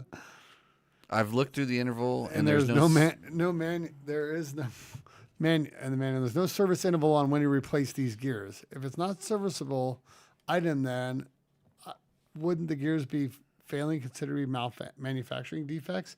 Any help? Anyone that has issues with gears, please let me know. Okay. So I'm going to just tell you that oh, wait. Here's the guy. Hi, I was the person at the company to start fixing these gears way back in 2016. Let's see. Says Adventure Baja. I was the primary issue was the 16 to 23 250 and 350 bikes. The 450, 500 have had some bad issues, nearly as many. 12, we have no known plastic gear failures. That I totally agree with that. I do have a 16 to 23 250 and 350. I have two of those, and I have not had. I've got over 500 hours on those. 17 to 23 450, 500, 501 bikes. There have been some failures, but again, not anywhere near the smaller displacement bikes. I have aluminum gears in my personal 500 EXC, and I do like the peace of mind that they add. Okay, I have a pre-sale building list. Okay, yeah. So, it's one of those things that somebody had a problem with, and this is the same thing that happens on anytime you see a failure. One guy has a problem, his 10 buddies hear about it, he posts something on Facebook, 100 people see it, 100 people take it, and they run to the forums and they share it someplace else, and now you think it's a problem and it happened to one guy. And I can never get to the one guy. I can never find that one guy because I ask them. So, because I have in the past found the one guy, and I go, so your oil pump, I'm just using this as a theoretical, something else. So your oil pump gears failed. How did you find that out? Well, after I completely smoked my clutch and one of the tabs broke off and all the metal was running around, my oil filter plugged up and it ran for a little while. And the first thing, and even though I completely smoked my top end and everything died up there, when I pulled it apart, my oil pump was also kind of smoked. And the gears had, knocked a tooth or two out because the oil pump seized. Yeah. And it was like, yeah, they're plastic because they don't have that much strain on them, and usually something else caused that level of strain. Now, and then it goes back to how are you riding this bike? How much strain are you putting on it? What are you doing? If you're putting it on a snow bike and you're starting up your motor when it's freezing cold and the oil is like ice, yeah, and you're trying to make that thing spin, maybe that would be a case where you're gonna have an issue. But under normal operation, generally all of the components of the engine are pretty sound. And until you hear a lot of failures from a lot of different people that actually had the failures, not reposts from their friends or somebody else, I heard about this one guy, don't worry about it. And I'm not trying to say this to stop the oil pump gear sales. And if it gives you a peace of mind, go ahead. But I will promise you that there's a reason that in this instance that KTM puts plastic gears in there. It's probably number one, cost, and number two, weight, because they're weight weenies. They're thinking about every ounce, but they meet the durability standards. If you add an aluminum gear on that, or whatever they're making it out of, I would suspect that it may be stronger, but it's going to transfer the force to something else. And if something starts going wrong, that gear could cause a bigger failure than, there's a reason why they're designed to do that, so that when you do start your motor up and the oil is frozen inside the oil pump and it doesn't spin, it strips that gear out and it's an easy replace, as opposed to no oil gets pumped through your motor and the entire engine seizes up. And you're like, why? Although you shouldn't be starting your motor up like that. Anyways. Okay. That's the thing. What is? You know what? I have a problem here. Yeah, we can fix that problem. We're going to Mexico for this whiskey. Believe it or not. Oh, are you kidding me? No. So this one. This is a going to the Jimmy Cam here. This Addictivo. Yeah, be careful with that. This is it's a tequila company that made whiskey in tequila barrels.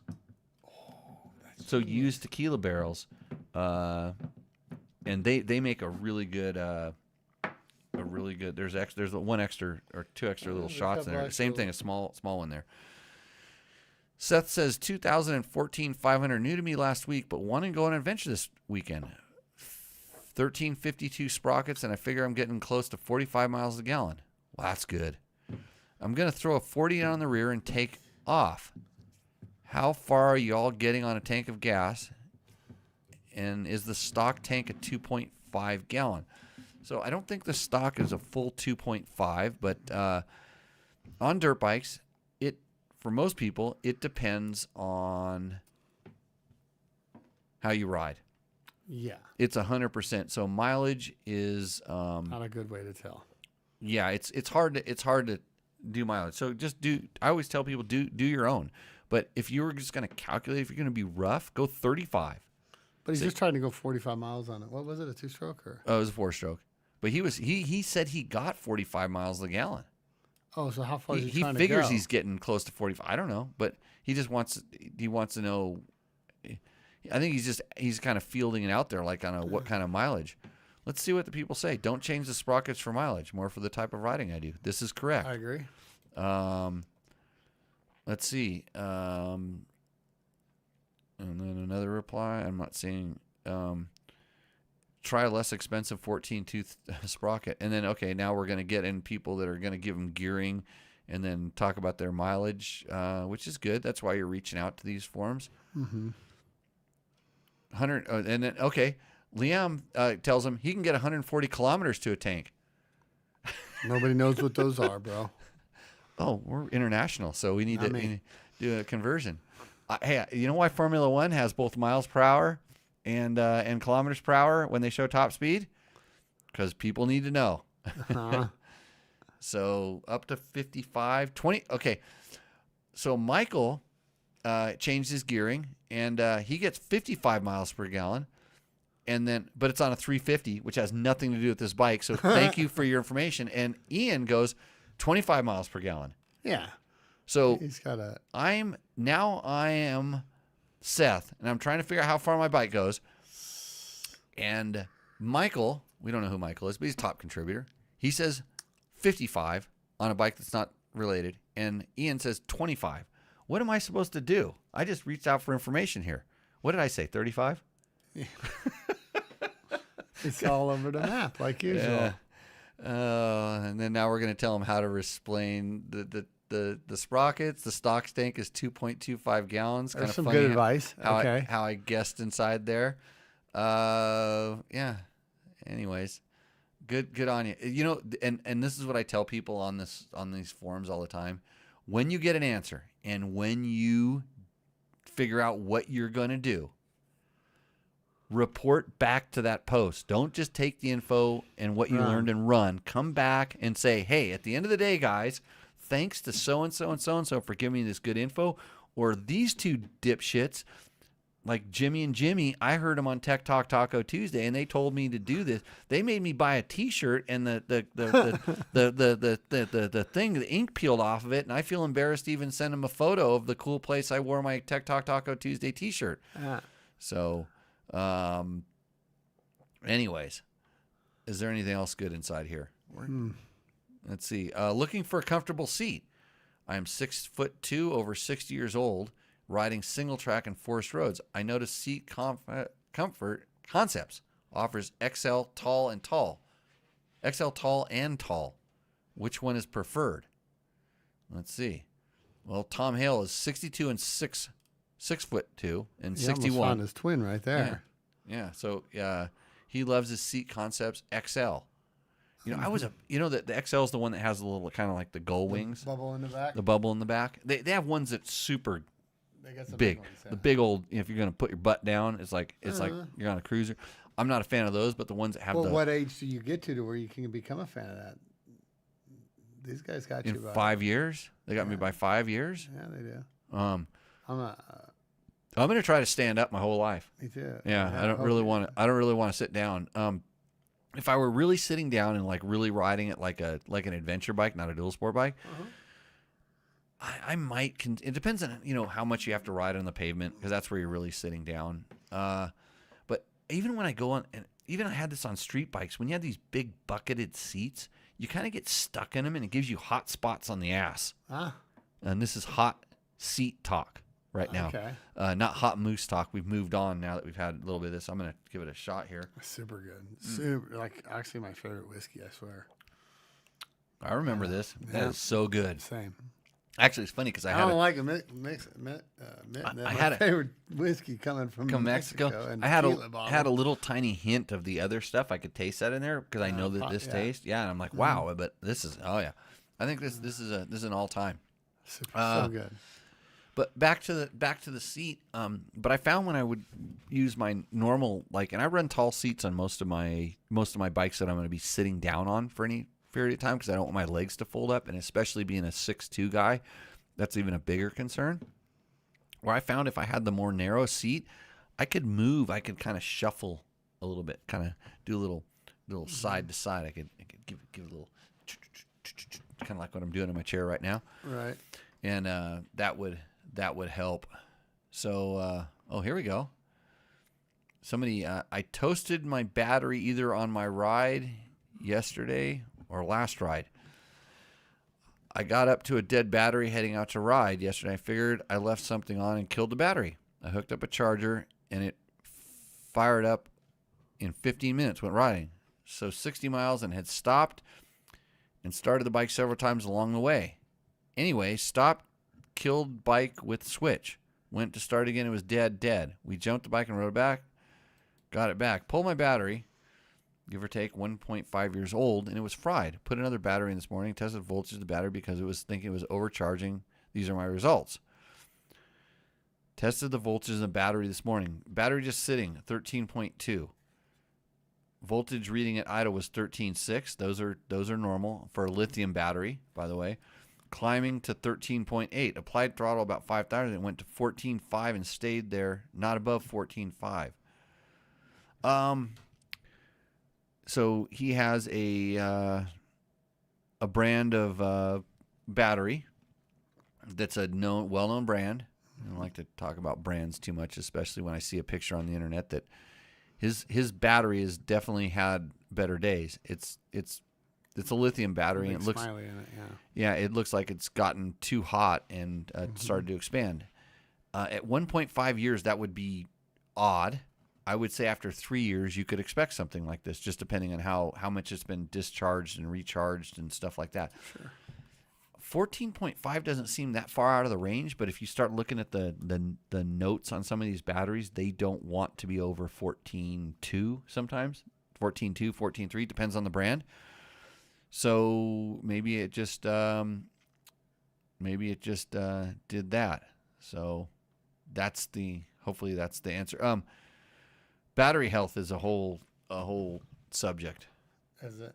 I mean, it's the same. It's like Mousses, you know.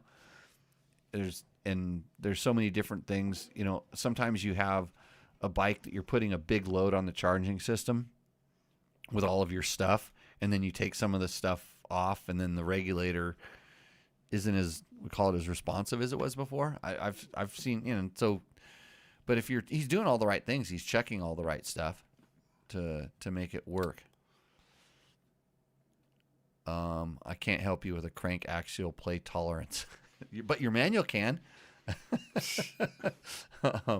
And they made a manual for every year, so you can just get that manual, and it'll probably tell you that. Although have I ever checked that when I've just been replacing something? Yeah, I mean, yeah, but like if you take your crank out and take it to a guy that knows how to press cranks, and he gives you back your crank and it's pressed, or you just get a whole new crank and it's the one for the bike and you put it in. I mean, other than going like that, do you check it? And when it's axial radial, is that this, or is that? I can never remember. Is that the? You know, I think it's on its axis. Yeah, on the axis, the end ends like the. There should be 0. if you got wobbly axes, buddy, there should be none visible. I mean, if you're gonna check it with I guess if you're building a race motor, this is something you would do. But how much? I would think at the top level they check that stuff. Yeah. Yeah. How much? Okay. Nathan Wolf says, "Is it just me, or does it always seem there's some kind of dust crap that gets into the boot on these 501?" So he's talking about the KTM 500s, or pretty much any KTM. I've had many other bikes, and nowhere else behind the filter is even dirty. Just right in the boot, no dry spots, no dirt showing.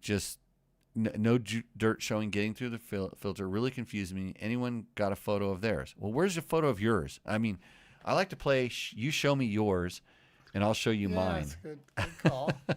So, and if it's a 501, he's talking about a bike with a reed valve. And if he popped the reed valve out, there's always some deposits on the between the throttle body and the reed valve, because the nature of the reed valve is it causes a disturbance inside of there, which is generally good at lower RPMs. And so there's some deposits that kind of tend to build up in there, but I don't think it's necessarily. Is the reed valve after the filter?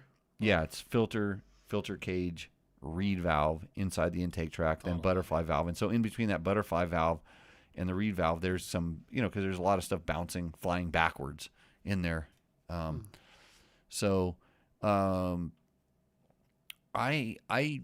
mean, and it depends on, like, if you're riding out here in the silt, you're always going to get a super, super fine layer inside. Yeah. I mean, it doesn't matter what oil you run or anything. It seems like it always manages to get in there on those bikes. A lot of times, since you're pumping the oil, the crankcase vents to the air filter, to the air box, you're going to get some of that stuff. Oh, yeah. That, if you're getting your oil really hot, it can turn into a mist, and then it can kind of coat the filter as well. So lots of different things. the question is how bad is it? If you show me a picture, I could look at it and tell you whether it was bad or not. But I've always seen something in there. And if you're really, really particular, it looks like something when it's really not. So, okay, I see a picture. That looks like a picture we had in Rooster Endo before. Sure does. some of the different things. So, okay, I'm going to go right back to, we've answered most of those questions. We're going to go back to the chat and see what's happening up here. Yeah,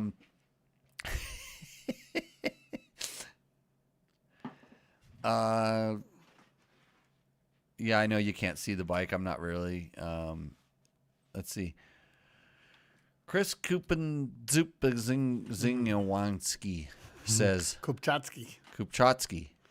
Kupazinski. But what are some good front tires for California desert in your experience? You know, I used to know what the best tire was. I knew exactly what the best tire was, and I've forgotten. I used to love them. I used to love this brand. They were. I could remember all, and I wish I could. If I could remember, I would tell you. But I just at this moment I can't remember. Not a sponsor of this show or Jimmy Lewis Off Road anymore. Oh no. Okay. No, I got canned. Oh no. I wonder what I did wrong. Ron Hart, as a machinist, if the gear is made of nylon, then it's indestructible. Okay. What? I've seen nylon gears strip out. Yeah. Yeah. Was Ron the one that was going to put his glasses on? Gregory says, if the plastic gear failure on the 350 and 250s was from the gears, the plastic gear failure on the 250, 350 KTMs was from the gears warping. It was a known failure that KTM changed the gears. Okay, I wasn't aware of this. I have some of those bikes. I'll have to check on it, but I don't really need to. I actually have to replace the starter sprag gear. I really only need to replace the spring, the little spring around the outside, but I haven't found out. I used to know a cheat on the old RFSs. I could buy a seal out of an old Chevy, and you could peel the lip seal off of the spring off the lip seal, and you could put it on there and it would fix it. And they were way better than the ones that came with them. Right. I haven't figured out the one for the KTM, so I'm just buying the $70 sprag gear complete and dropping it in there. So after 500 hours, those things tend to, they start not starting as well. You can hear the starter kind of ratcheting a little bit. And I heard that when they break, it's catastrophic. It's a bad failure. So I don't want to have that, so I'm replacing it. Flynn says, why does KTM use plastic camshafts in the 890? Well, you should talk to the guy that was the one that identified that they're using clay pistons in the 300s, because that guy knows the answer. Plastic. Correction, KTM replaced the gears with an updated version. Yeah. So when a manufacturer does an updated part, so it could be anything from their switching vendors, and that just has to do with their number coding system, or there was some kind of a problem that they are addressing, or there's a lot of reasons that there's updated parts in motors, and it wouldn't surprise me. Let's see.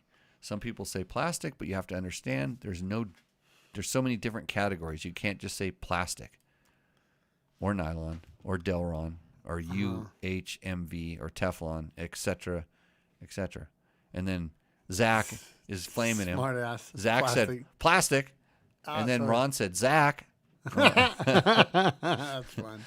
So good. Chat's waking up, guys. Thank you very much for chatting.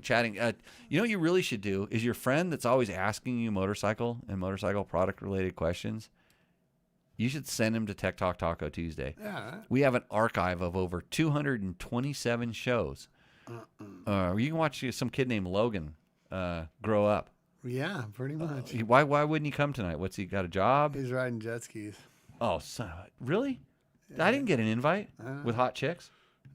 No, we don't do that. No hot chicks. Well, tell him if I show up, I would bring hot chicks. Yeah. And then they would think I was cool again. Yeah. They used to think I was cool because I had dirt bikes. Utah Desert Racer. Is the fun factor of the Beta 200 worth buying? For sure. Any dirt bike has fun factor worth buying. The Beta, go watch. I did when I very first got the Beta. put up a video at someplace on the YouTube where I gave you a reaction of it because I've been a big 200 fan forever and ever, and that'll give you an idea whether it's fun or not because it absolutely. Wink, he liked it. Oh man, it was fun. I spent so much time dialing in my KTM 200s to run a certain way, and Beta delivered a bike that ran that way, and I was like, I don't want to use the F word, but damn. Yeah, fuck you racing. Fuck you. Yeah, it's my T-shirt here. You can get one of these T-shirts. Follow them on the Instagrams or whatever, and if they have short sales of really cool items, and it's a good club with a bad name. Let's see. And then we're back to the thing. If he's getting his volt reading off of a Voyager Pro, it's not accurate. You have to use a voltmeter for accuracy. I don't know where he's getting his voltmeter reading off of, but depending on how contacted your contacts are in your Voyager Pro to your docking, yes, this is a true statement. Although a Voyager Pro reading voltage is a good way to check to see that you're charging or not charging or stuff like this. So yeah, but it's not a diagnostic. Yeah, it's not a diagnostic tool. Greg has a question for me. Jimmy, how many hours are your fleet of bikes getting? What size too? I have everything. I have 70 motorcycles. Is that up to 70, huh? I have a lot. I have everything from 125s to what's my biggest? There's XR100s out there, buddy. 10.9. Okay, XR100. I have an XR50. I gave my muffler to the kid across the street because he was being a loud ass. Oh, did you? So I took my muffler off and gave it to him. I have a lot of bikes. They range in from getting ridden twice a year to some things that are ridden once a week. I have everything. I have a lot of. I'm kind of getting rid of the KTM. By the way, I'm selling bikes. If you ever want to buy a bike, I probably have it for sale. KTM 525 right now. I got a cherry one, and I have an XR 650 that I need to sell for $4,000. It's already sold to a guy that doesn't want anymore, and he wants his money back. And I built a steel building, and his money is in that steel building. So I have the bike. So if you want a really, really storied, we'll call it a storied XR 650, I should put it up. You know what? If it doesn't sell, I'm taking it to the damn Mecum auction this year in Vegas. Good idea for that bike. Right before the Hot Shoe Hall of Fame, because that thing's got like some works parts on it and stuff. It's got some factory stuff on it. Johnny Campbell's ridden it. Got some Johnny Campbell stuff. Johnny Campbell has ridden that bike. There you go. I have ridden that bike. I got that bike because I won the Baja 1000 with Johnny Campbell. That's the reason I own that bike, because they couldn't Honda. I was working for a magazine at the time, and Honda could not pay me. Because it would be conflict. It would be conflict of interest, but I rode the very first XR 650 in Vegas to Reno way back when, and they gave us one as a test bike, and they said, just don't return that. And that's I ended up buying it for, taxes and a little bit of money. But it was well worth it, and I rode the shit out of that thing, and it's such a good bike. Low hours. It's got low hours on the current top end. Let's put it that way. It was one of those bikes I rode so much, and I said, I just got to do it. I've never ridden one. It sucks sand. I mean, it's been through the Altar Desert like 6 times. Like it's done so much gnarly crap. That's such a good bike, and I couldn't sell it for the longest time because my wife, she hadn't called. I'll just call her to just piss her off. My wife said that's my adventure bike. And so it has a couple little issues. I'm not going to kid you, but it's worth the $4,000. Storied history. But I did rebuild it. I rebuilt it. I've never had a bike gain so much power after a rebuild because it, like I said, it sucks sand and it still ran fine, and it can probably suck more sand and still run fine because that's the way those things are built. Right. So yeah, and then. So that's the thing. What does Ron want to know? Or Ron's making a statement. Nylon will usually melt before it breaks. Okay. I think he's right. Ron's probably knows more about that than us. Sounds good. Sounds good to me. Jason Abbott, TTTT, two shakas. Hey Jason, when's my Can-Am electric bike coming to test? Huh? Yeah, Can-Am electric bikes. Mountain bike or? No. Huh? No, motorcycle. I didn't know about this. Oh, see, that's his job to tell you about it. He's the marketing manager for Can-Am. He's the So I'm pretty sure we had, Anthony that comes and helps us at the schools. Yeah. He's going to be my electric bike guy at Dirt Bike Test. Oh, okay. So I put him on that because I don't have time to do anything, barely even this show. Right. Yeah, and he missed me at the Anaheim party. I can't tell you what I was doing, but I was doing something a little bit better than that. Road Racer 3. What's the best setup for a kid coming off of a PW50? I've never had a kid. What do you got? Man, unless he's really, really good, I wouldn't put him on a KTM 50 or the Gas or any of those. I really wouldn't. Agree. I made that mistake myself. What about the electric KTM 50? No, I can't really answer on that. I know that if he's like most kids, though, the battery will not keep up with it. If you're the type that goes to a track and rides and he goes and does 20-minute sessions or whatever, I think it's better that. But if you go park out in the desert and just a kid just runs forever laps around a motorhome or whatever, they're not going to work for that. Yamaha is a sponsor of the show, and they make an amazing bike called the TTR 50, which is that's exactly what I would. The next step up. You're already Blue Crew. You might as well keep it in the family. It has an electric start, and it really depends which is a big deal for Dad. Yeah, and it is, and it'll keep them riding. They'll get frustrated with a kickstart. Yeah. Well, you know what? A lot of things make a kid give up. Well, he needs to harden the fuck up, or he needs to go play chess.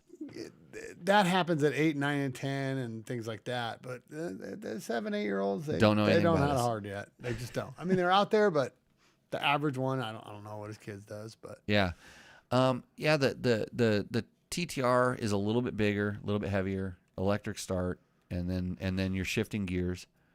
They will just pour millions and zillions of freaking hours on it, and you'll just sit back with a beer and not have to work on it all the time. Right. The other one that I would say is I used to always recommend the O-Set, the trials bike. Yeah. The little O-Set trials bike, because you can't really sit down on it. And, because there's no seat. I mean, kids can, but then they start doing the balance and the trial stuff. And so it might be an additional bike that they can play with and stuff. But like Jimmy was saying here, you're not going to expect to go out in the desert and run it for a long time, but it's kind of simple, easy to play around with. It really kind of depends on the kid, but be wary of going to one of those race bikes. And the problem is it's such a big jump from that PW50 to one of the race kind of 50s or to, like a 65, the jump used to be PW50 to KX60, back in the day. That was the next thing. Or you went to like XR70 or the XR or TTR90. You kind of went up in that thing. So a lot of it has to do with the size. But I honestly, it kind of depends on where they are in their growth spurt and how much they want to put their feet on the ground and can they pick it up. I would suspect is just don't. I think the E-Start Yamahas are pretty good. Yeah, E-Start's huge, and in reality, the like he said, electric bikes are just not there for your average kid. They will just put too many hours on them. Yeah. Until you start wanting them to race, then they don't want to do no hours. But you go around a motorhome or whatever. Right. We've watched Big John go through this. Yeah. Oh yeah. This kid I did it myself. Runs this thing. So we got a comment. Great show as always. Well, thank you guys for tuning in. We actually have a fair amount of people viewing this thing. We came on an hour earlier. Yeah, maybe that's today just because it works out. And he's 6 and can start the PW on his own. I want him to learn to shift gears, so thanks. I was considering an e-trials bike. Well, good. I don't even know what size kids are at what age.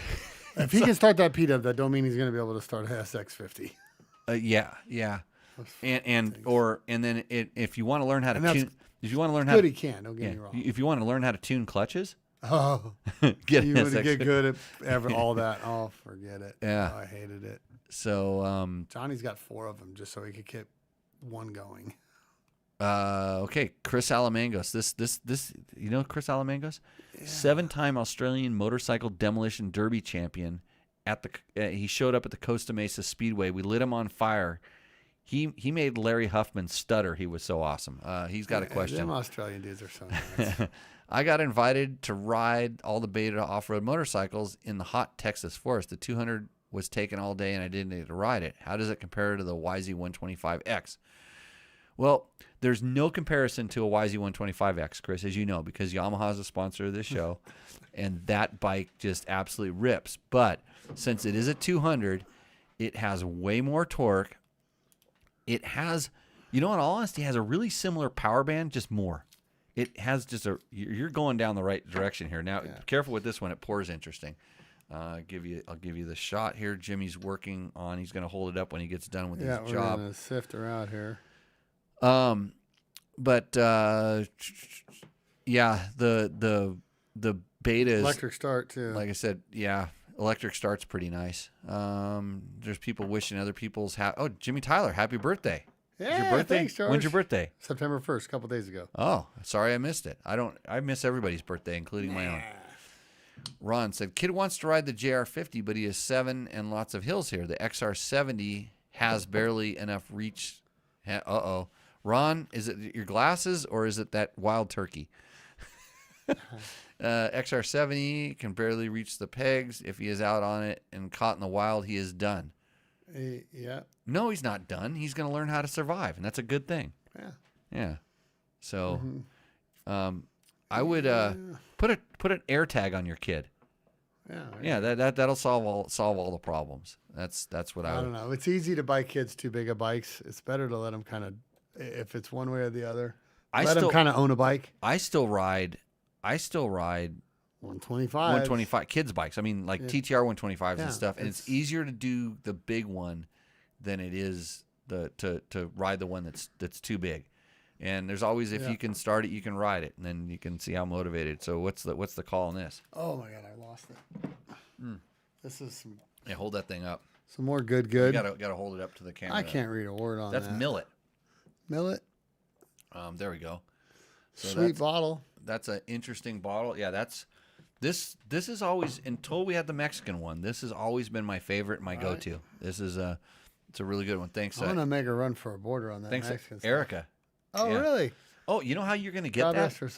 You're gonna sign up for the Nora Mexican 1000. Yeah. Yeah, and when we get to the finish in Cabo San Lucas, I can take you to the place where I can get that. Oh. And if you bring, your support crew will have to bring a bottle back, and then your support crew's friend will have to bring a bottle back. I'll bring some. Yeah. And then we'll put a couple in the gear bag, and then hopefully somebody else will take that back. That's it. I'm in for sure on that race then.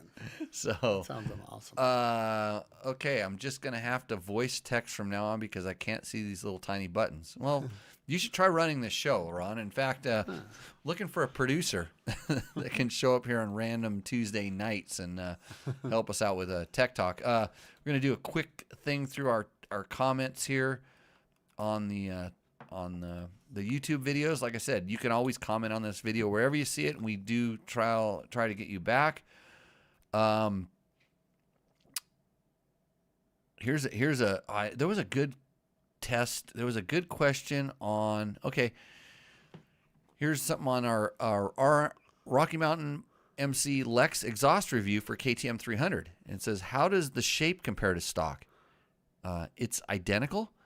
Looking to replace the pipe and keep the pipe cage I currently have. I'm pretty sure it will work, especially if you have a pipe cage and you've used it at all. They don't fit anyway, so you might have to, tune it a little bit. Mm-hmm.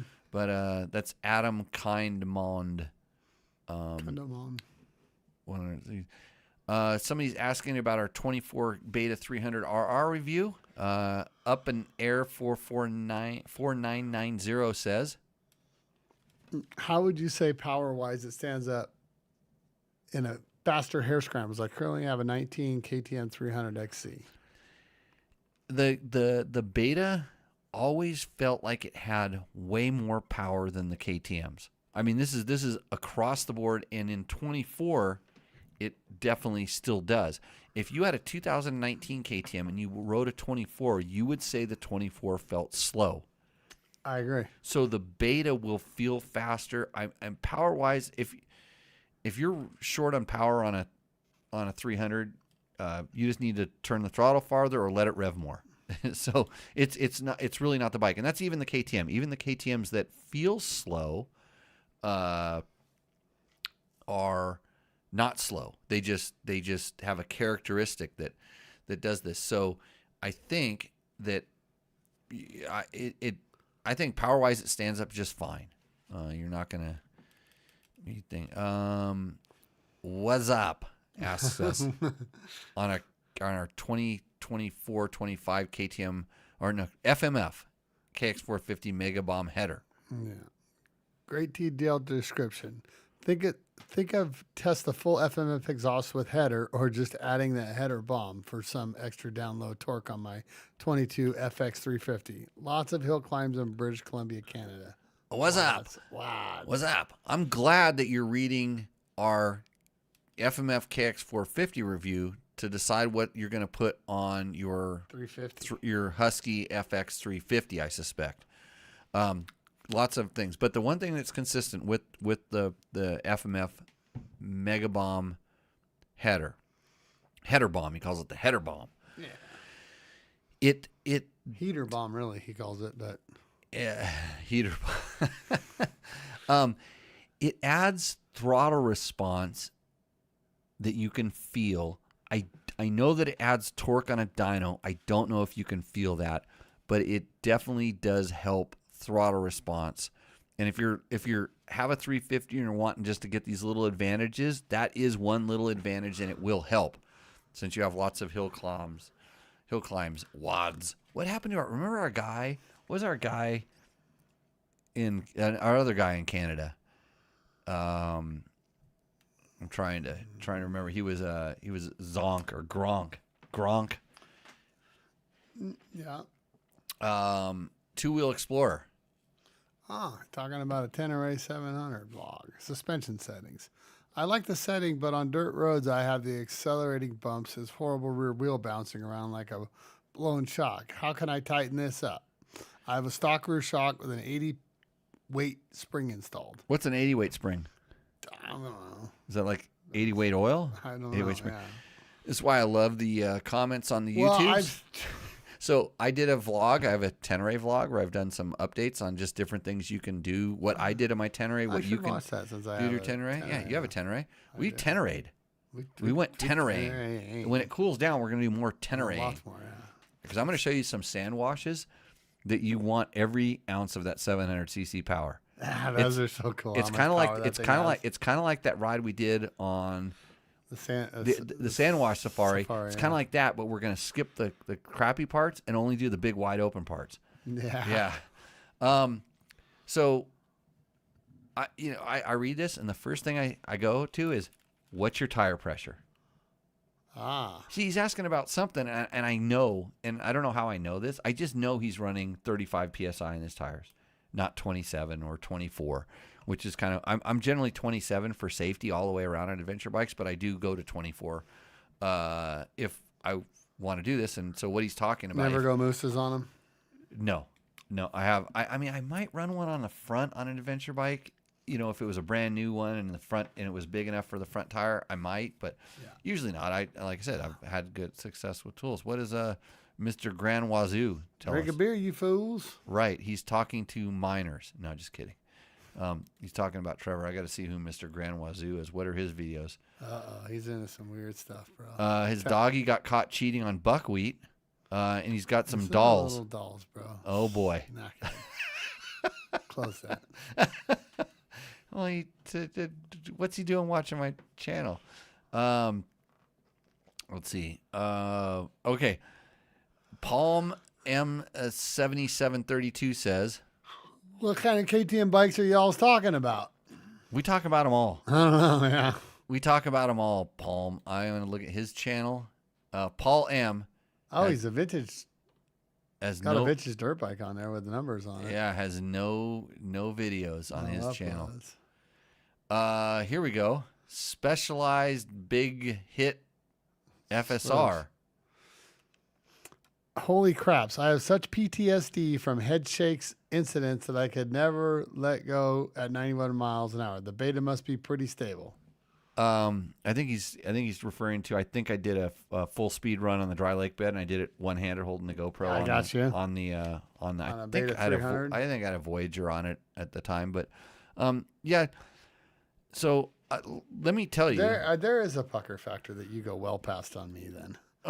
Well, in reality, and he has guitars. Oh, And he's mountain playing bikes. guitars and mountain bikes and It looks like he does some cool urban mountain bike cross. stuff. Yeah. I wonder if he knows Davide 504. Yeah, that guy can play some bass. So the head shake is these days. In the old days, bikes had a head shake. Yeah. These days, very few bikes have, we'll call it chassis stock. If they're stock, they have very few have chassis induced head shake. If you modify them or do weird things, God only knows. But therefore, they don't do that. But when I see people get head shake, they are the cause of the problem. They're the pendulum on the motorcycle that starts doing it. And if they would just loosen up, it would go away. But they fight it, and they cause a lot of the head shake. What did the factories do to eliminate it? Well, they've figured out how chassis work, and they've got the correct fork, rake, and trail, all the stuff. So I have no problem letting go of handlebars. In fact, when I feel a bike start doing some head shake, my new natural reaction, this wasn't back in 1991 riding a Honda CR500 across the desert. That was not the reaction. You puckered and hope, bit it, huh? and hopefully you had more throttle to turn to get that front wheel off the ground so you could straighten it back out. But nowadays, if I just loosen up, it goes away. So when on a dry lake bed, I'm not worried about it. There's nothing to hit. There's nothing to cause that sort of thing. So I've run a riding school. Hopefully, I'll be running a riding school in the near future, and you can come and take a class. I can teach you all of these things. 22 Goats 87 says what? Oh, Did you read that word? no. It said legends. Huh. Legends, and he's doing a lot of. He's got mixers and stuff like this. Music. Dogs. He's got vlogs and videos. Dirt bike Dogs. up in the mountains. There's a dirt bike. He's got. Oh, I wonder if I know who this guy is. I do know who this guy is. Wow. This is the guy that shot my Tour of Idaho video. No way. Yeah, I'm pretty sure it's Wilbur. It's Wilbur. More about this channel. He doesn't have anything more about his channel. I got to check out his channel. He's doing some stuff. Okay. Great show. Awesome guest. Thanks, DBT. Thank you. I got to say, our pleasure. Yeah, reply. Give him a thumbs up. Yeah, reply. What guest is he talking about? I don't know. Chuck's Not son. me. Oh, Chuck. Chuck's son. Chuck's been in here twice now. Yeah. He's like a puppy. You take him home and you feed him. He's not living over in a. Not yet. He went back. will He be. went back to Pacific Northwest. Lucky I didn't pull this stuff out. I'd have to be careful. You would never get rid of him. You can't feed Chuck too much. He'll Yeah. be thick. So I think that we've responded to pretty much every video that I can. I've seen those other ones before. So thank you, everybody. I should probably tell you that if you want to comment on my video and you're going to comment with names like Young, Helen Moore, Paul Harris, Brian, I'm not going to respond to you. And other than that, let's see what the chat does one more time. Thanks, everybody, for joining in. Yeah, appreciate it, guys. Let's see. Jimmy still uses milk jugs for something. Anthony's there. How do you carry extra gas on the dirt bikes, like an extra gallon with a stock tank? Anthony, I carry a gas bag, a specifically made gas bag. Giant Loop is the company that makes it. I used to forget that name all the time too, but they got a new marketing armadillo bag or something like that. Is that right? I don't know if they have a name for it. It's actually not a gas bag. They can't call it that, but it's a fluid bag or something. Yeah. And I carry that. It's on. Usually put it on my back, believe it or not, because the bag's robust. I'm not too worried about it, and I try to dump it out as quickly as I can. So that's Never good. anything on the handlebars, right? No, I don't like things on the bars. No. Balance the wheels will help. Balancing wheels on dirt bikes, I'm kind of torn on that. I mean, I've felt it before where they help, but they seem like they go out of balance just as quickly. So Energy's better spent somewhere else. Yep. Yeah, exactly. There's the better tires in the bike. With things. So yeah, Chris is telling you happy birthday, and now everybody's saying hi to George. Appreciate it. One of these days we'll get George back in here. He's north of us. It's hotter than hell out here right now. It really sucks for motorcycle riding, but I'll ride at night and in the morning. It's actually cooling off enough at night to start doing some night rides. Yeah. So we'll have to plan that thing in there. Jimmy, thanks for joining me. Yeah, I was happy to be here. Appreciate it, everybody. Super good times. Now we have a better grasp on our tequila selection. So I will sequester 2 of those. They'll be hidden. The other ones will be out for. Don't let the riffraff in here. Yeah, the riffraff. Yeah, the riffraff gets the other Tale ones. of 2 Jimmys right here. Yeah. So again, thanks to our sponsors, Yamaha. There's stuff flashing on the back of the screen behind me. Those guys have all been big supporters of the show. They all make good products. I'd like to say thanks. Hopefully we'll bring back Taco Moto's Rooster Endo in the near future. I do plan on doing this a little more regular when we have good quality guests like yourself. Good. Appreciate it. And I have something else that's going to be tits. It's going to be tits like you can't even believe. It's going to be so good. I've just got to have time to do it right. Now I thought I was down the right path, had a couple hoop-de-doos in the road, and I got a huckabuck. You kind of made a bad suspension selection. My suspension settings weren't right. I want to make it so that it's consistent and good, and so I backed off the throttle instead of just hung on. Didn't just grab a handful of front brake and like tonight. I didn't go whiskey throttle. Didn't whiskey it. So everybody, we'll see you out in the trail. Thanks for everybody. See you. End show. Hold on. There's a button here someplace I can push. Stop streaming. See ya.